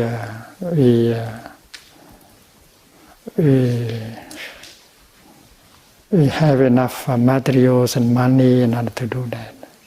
That is a psychological problem. And when people are overwhelmed with despair, that's the form of suffering that is most difficult, the kind of suffering that is most difficult to bear. And I remember many young people came to me and asked, "Thầy, do you think that the war is going to end soon?" That was about 20 years after the war started. People die every day, every night. And in our school of Youth for Social Service, we went to rescue people, to help the wounded people, to bring relief, to organize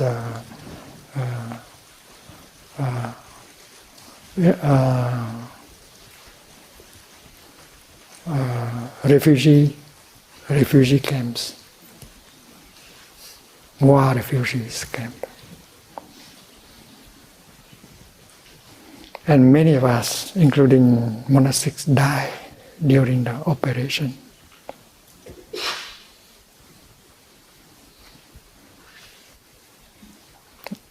Dear Thầy, it was a group of students from many faculties of the University of Saigon who came and asked Thầy, "Do you think that the war will end soon?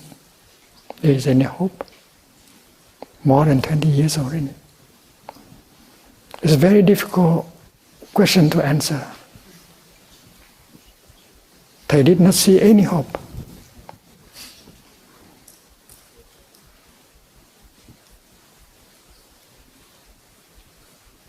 There is no light at the end of the tunnel.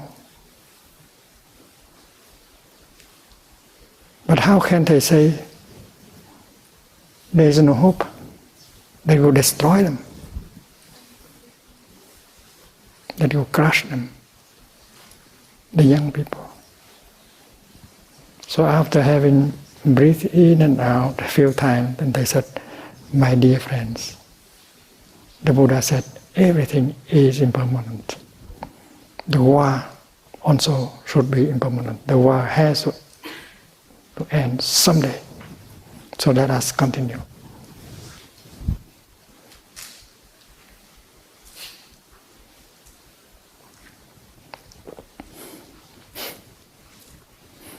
So, as far as the global warming is concerned, many of us are about to fall into despair. We have not seen any sign of the... But if we allow ourselves to be overwhelmed by despair, we lose our lucidity, lose our hope, and we get the situation worse very quickly.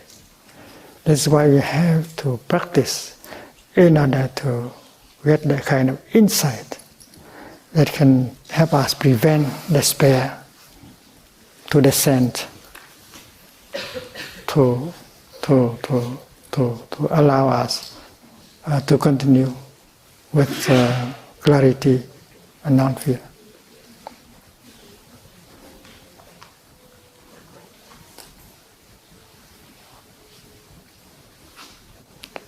So, generating joy and happiness is what the Buddha said that we should do, using mindfulness in order to create a feeling of joy and happiness, because all of us need to be nourished.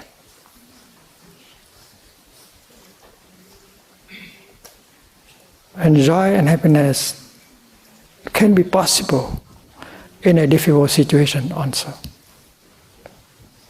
And that is why during the war, our workers continue the practice. The practice of mindfulness allow us to get in touch with the good things so that we can get the nourishment and the healing to continue. We have to invent joy and happiness in order to survive.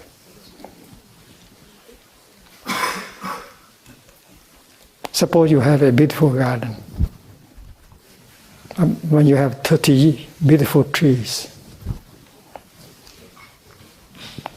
and if 5 of the trees in your garden just fall down,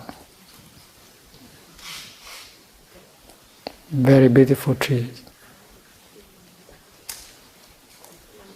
and you are sad, and you may be possessed by that kind of sadness, and you are no longer able to enjoy your garden. But in the garden there are another 20 trees that are still beautiful, vigorous.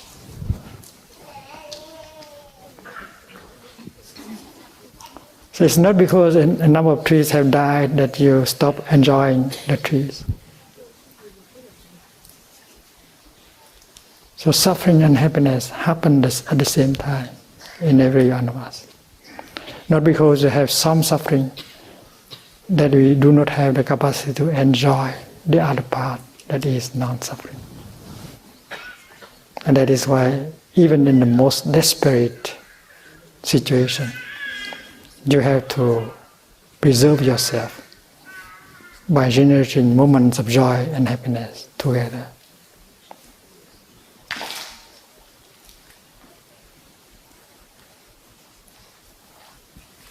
Suppose you have something, you are having lunch. On the table, there is an orange, there is a squash, there is the rice, there is the vegetables. And even if we just get some bad news, we should try to eat our lunch in such a way that we can get the nourishment and healing during eating. It's possible to pick up a fruit, a vegetable, and see that this is a gift of Mother Earth. We still have love. So if you are able to enjoy your lunch, your eating with mindfulness, if you can appreciate the fact that you are still together, you are still a family, you are still a chance to share a lunch together, that is the positive things. Even in a difficult situation, we still have to be able to generate a feeling of gratitude, of joy, of happiness to nourish us. And then if you are nourished like that, you are stronger in order to handle the situation. of suffering. So in order to transform and heal, you need nourishment. It's like a person who is about to undergo surgery, and if the doctor judges that this person is too weak in order to go to the operation, and then he will give the order to postpone the surgery and to help that person get a little bit stronger in order to be able to resist, to stand under surgery. So it's the same. We have blocks of pain. We may think that unless I take out this block of pain, I cannot enjoy life. And that is not the best way of thinking. Even if there are trees that have died, there are still many trees that are alive. And you should be able to sit under the beautiful trees and say that we still have beautiful trees. And if you know how to enjoy the beautiful trees, you have more strength in order to rebuild or replant the other trees. So the practice of generating joy and happiness help you in the practice of handling suffering. So a good practitioner should know how to generate a feeling of joy and happiness by touching the good things, the positive things, the things that are nourishing and healing us, that are still available. And that is the work of mindfulness. Mindfulness allowed us to recognize these things as available. And mindfulness helps you to remind the other person, dear one, we are still very lucky. Let us be thankful so that we are strong enough in order to handle the difficulties that we have ahead.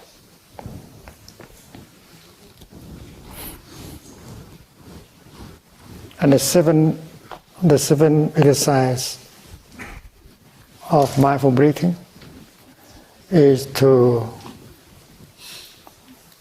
recognize pain, ill being. Have the courage to acknowledge the fact that there is suffering in me. To come home with mindfulness in order to recognize and to embrace, not to suppress. The mother does not suppress her baby. The mother acknowledges the baby, see the suffering of the baby, pick up the baby, and hold the baby in tenderness. That is what a good practitioner will do. Go home to your baby, suffering baby. Be there for your baby. Embrace it tenderly and get a relief.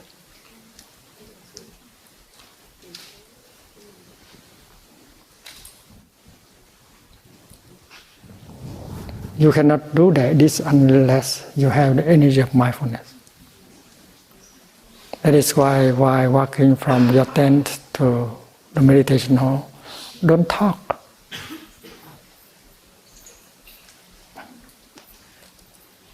Don't think. Walk in such a way that every step generates mindfulness. Every step bring the joy, bring the happiness of being alive, touching the wonders of life. That helps the healing. You nourish yourself by that. So in our walking meditation, we stop the thinking. The thinking takes us away from the here and the now. We just feel. We just touch, feel the contact between our feet and Mother Earth. Allow Mother Earth to heal you. Allow the wonders of life to penetrate your body, and trust Mother Earth as source of healing. You breathe in the air can be healing. You allow the beautiful green color to penetrate into your mind or body. That's healing. Every step can be healing. Every breath can be healing. And Mother Earth is not only around you, she is inside of you. Allow her to heal you. Because Mother Earth is a most beautiful Bodhisattva, beautiful mother of all of us, mother of Buddhas, Bodhisattvas, and saints. She has brought us to life, and she will receive us back and bring us to life again and again. We have to trust. Mother Earth is not the environment. Mother Earth is us. Is a being, a great being, Mahasattva.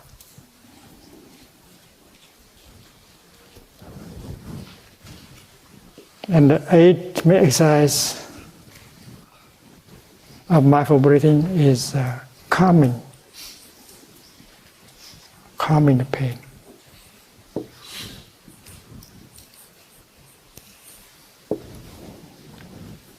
Whether that pain is a painful feeling, a difficult, unpleasant feeling, or a strong emotion like fear, anger, despair.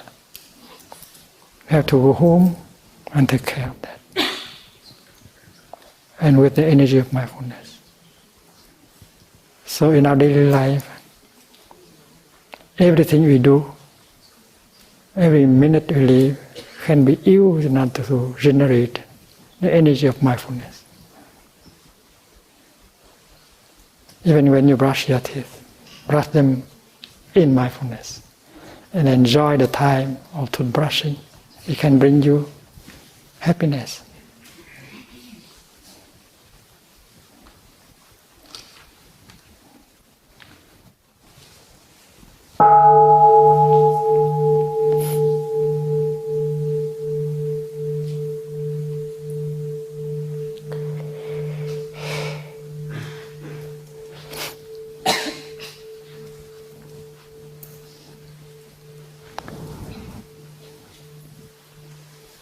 There are many ways of generating joy and happiness with mindfulness, including the practice of selective watering. You have a seed of joy, memory of happiness, a seed of love, a seed of understanding in you. And the other person also has many good seeds in him or in her. She has talents. She has tolerance. She is capable of forgiving. And you also have these good things. So recognize these things and allow them to manifest. Say something, listen to something, in order to allow the good things in us to manifest. when you listen to a Dharma talk, the Dharma talk is a kind of rain penetrating into the soil of your consciousness. In the soil of your consciousness, there is a seed of love. There's the seed of understanding. There's a seed of mindfulness. There's a seed of peace. There's a seed of compassion. And if you allow the rain of the Dharma talk to penetrate deep into the soil of your consciousness, and then these seeds will sprout, and that give you joy and happiness.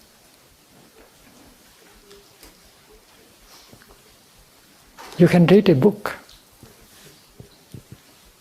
You can listen to a good conversation that has the power to recognize and water the good seeds so that they can come up and joy and happiness become a reality. And you can water the soil of mind of the other person. He, she has many good things.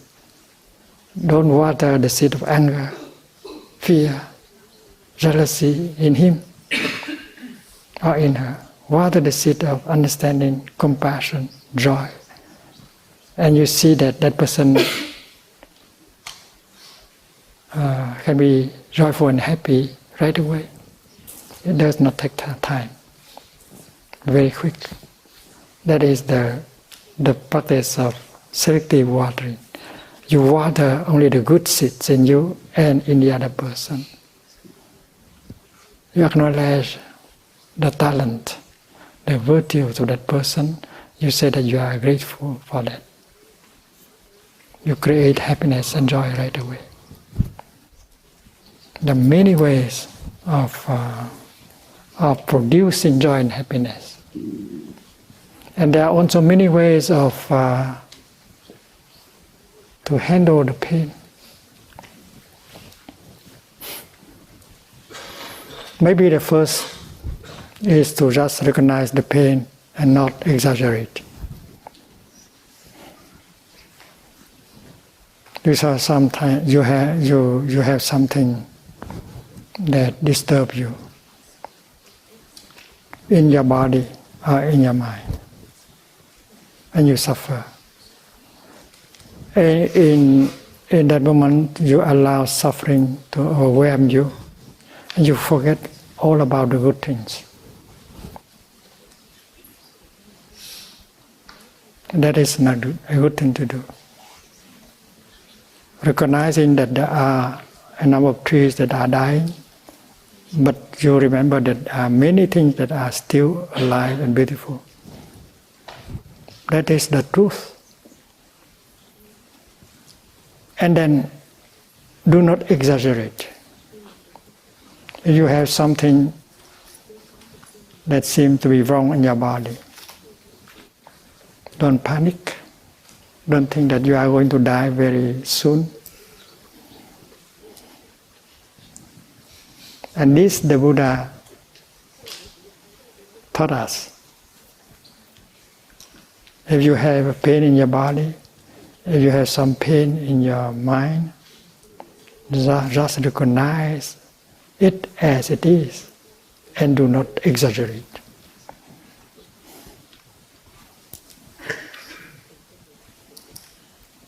And he gave the example of someone who is struck by an arrow. You are struck by an arrow and you suffer. But if a second arrow comes and strike you exactly at the same spot, the pain will not only be double, but maybe 10 times more painful. So if you allow your anger, your despair, your fear to come just because of that minor pain in your body and in your mind, and then you suffer 10 times, 100 times more. So That is the practice of simple recognition, mere recognition. If there is a minor pain, you know that it is a minor pain. If needed, you need a doctor, you need a friend to look with you so that you can recognize the pain as it is and do not exaggerate. If you exaggerate you amplify the pain by imagination, you think you are going to die very soon. You think that is a cancer.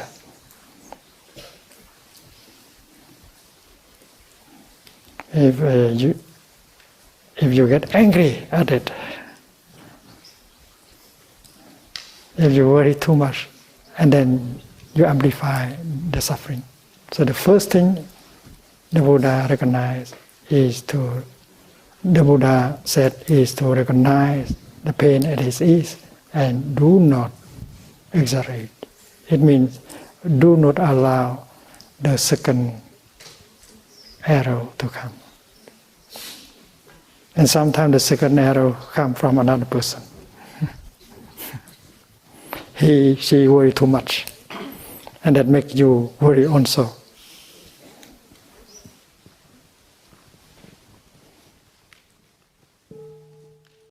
And we're back, people. That was an incredible swath of time. It was Thich Naht Hahn time. And it was incredible. That was such a long stretch, and there was so much quality Thich Naht Hahn in there that it was just amazing. I'm glad I chose this. He might have been feeling fired up because, like I said, it was his birthday that year, around 10 years ago, which I believe took place around his 85th birthday, 84th birthday into 85, somewhere around there, because he passed at 95. He didn't actually make it to his birthday in October, but that might have been why he was fired up. He was dropping knowledge all over the place. And I'm glad you got to experience his energy, his vibe, hear his voice. I know that his English is a little soft at times, but obviously it's not his first language. So, you just got to really be grateful for what we have. And we have these recordings. There's hundreds of recordings actually at Plum Village that feature Thich Naht Hahn. So he's still out there teaching, and he's a guest on the show. Brynn, what did you think about that?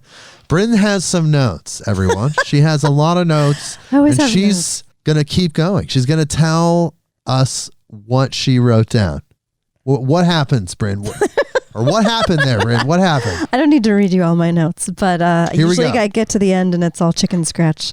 I'm just writing as I go. No, that was timeless. I feel like we dropped into the Thich Naht Hahn frequency, which to me is like, he has so many universal truths. It's not even about Buddhism or Eastern or Western tradition or anything. It just really comes down to so many universal truths that all different manner of traditions and keepers of wisdom and bringers of the light have to say. It's all in there in their unique way. So, but I really love his gentle manner and his little stories and his way of making the simple things profound, because they are. So, but yeah, I have a few points. I don't know if you want me to keep rambling or if you want to say some things. Well, one thing I did find interesting that he pointed out was that metaphysical speculation was not really a big thing in Buddhism. Well, I'm sorry, Buddha. I like metaphysical speculation. I enjoy philosophy. But you just don't get obsessed or get hung up about it. You just don't obsess over it. Right. That's really the issue, I would say. Right. Well, I think like in our, Western traditions, philosophy is a huge piece. And so I think for us to even hear that, there's this instant wrestling with like, well, what do you mean? Like, what do you mean not philosophizing? And I think really what he's speaking to he says there's plenty of philosophy in Buddhism, that it's practical philosophy. If we get lost in the cosmos and the stars and we forget to ever wash the dishes or pay the electricity bill, that's not really going to work out so well. It doesn't really matter what you think about the cosmos if, your water is shut off or your, dishes are festering. So it's just more about that being practical and being able to manage that, going all the way out to the depths of the cosmos and then also coming back down with your feet firmly planted on the earth. There has to be a little bit of balance. That's right. And Buddhism is that balance, I think. If you think of all the traditions and philosophies, that's that taking your head out of the clouds piece of the counterbalance. But we talk about this concept of heaven on earth on Midnight on Earth a lot, just the united earth. And he was talking about the pure land of the Buddha. And he talked about suffering. He was saying how happiness cannot be alone and it needs some degree of suffering. Well, that's true, but how we define that suffering is really how we escape the conflict, escape the degradation and just deprivation of the lowest forms of human behavior, is that we allow the suffering to exist, but how we define the suffering in order to coexist with the happiness to be the other side is really where the shift happens. And we talk about bodhisattvas a lot on the show. And of course, he mentioned that our great Mother Earth is a bodhisattva, always giving, always coming back to do its best to provide in a service for all beings to evolve and ascend. The ultimate bodhisattva, in a way. The Matasattva, he said, the greatest being, that the super duper mother of all sattvas. That's right. No, but I think that's so essential, that the earth is a living being on her own. And there's this endless life force and the light of nature that, we're that little piece of, that we can always look to for that glint of joy or hope, when we're on our path of, whatever suffering we're on. Right. And he mentioned that salvation can be found by insight. Yeah. That's really huge, because essentially what he's suggesting and what Buddhism suggests, because there was so much Buddhism, there was so much Buddha in there. You talk about Thich and then the interbeing of everything being connected. So in a sense, the Buddha was coming through Thich to come through the show. There's the interbeing right there. Something that really caught my attention was when he was talking about enlightenment. And when we think of enlightenment, it's often this big mountain, like someone becoming enlightened is this, big thing that you've climbed this big mountain. You've worked your whole life to, go through all of this understanding and insight. But he said that when you discover the source of your suffering and what you're feeding it, that itself is enlightenment. And it just made me think about, all the little microcosms in the macrocosm, that one piece right there, that's a tiny enlightenment. And that tiny enlightenment sets you on a path to the next enlightenment and the next enlightenment. And all of that builds to grow that light, which is a beautiful thing. Yeah, everything needs food. And if you don't feed something, it dies. I thought that was really interesting. I love that. Including the depression, the suffering, the love, all the above. It needs food, just like anything. It's like a natural law. Food shows up in all these different ways. Photosynthesis, if you just think about nourishment, everything needs nourishment. Mm-hmm. Yeah, and what you feed grows. So if you feed your fear, if you feed your anger, if you feed your scarcity, if you feed any of those things, that's what grows. And so to be careful about what you feed. Yes, that's huge words, and actually a great way to close this really long episode. People, I hope you stuck it out with us to the end. It was worth it. If you love Thich Naht Hahn, you know it was worth it. Maybe it was the first time you've ever heard him speak. Go check out his books. He's got 130 books. No Mud, No Lotus is a great one. He talked about that a lot. He said that several times during his talk. Yes, and then also Being Peace, the one I talked about at the beginning of the show. And thank you, everyone, for being here with us. The show is expanding. New sponsors, new countries, new listeners. There's just so much going on. I just want to thank you so much for everything. And Brynn, is there one more thing you want to say before we go? Thank you so much for being here, by the way, and listening to this tribute to Thich Naht Hahn. Definitely. Thank you for having me. Super happy to be part of a tribute to Thich Naht Hahn. I just wanted to say really quick that I really appreciate that he brought the concept of mindfulness and engaged Buddhism to the world, that everything can be a meditation and a moment of mindfulness, from every step, every breath, washing the dishes, brushing your teeth, all of those practical, what might be considered mundane things are little enlightenments and little moments of growing yourself and of being on your path to enlightenment. Yes, he did bring that to our attention, but from the perspective of the interbeing, isn't it just Buddha? And then step it back, isn't it just the all? Just the all, whatever that is, the great mystery. Right. And that Dharma talk and really anything that you feed yourself with is the rain coming through to water the seeds. That was really beautiful. Yeah. The way he put that. And hopefully our podcast, Midnight on Earth, this wonderful podcast, It's raining down on you. is the rain that's coming to nourish your soil. And tell other people, help their soil get nourished as well. Brynn, thank you again for being here and sticking it out for this tribute. I really appreciate it. Absolutely.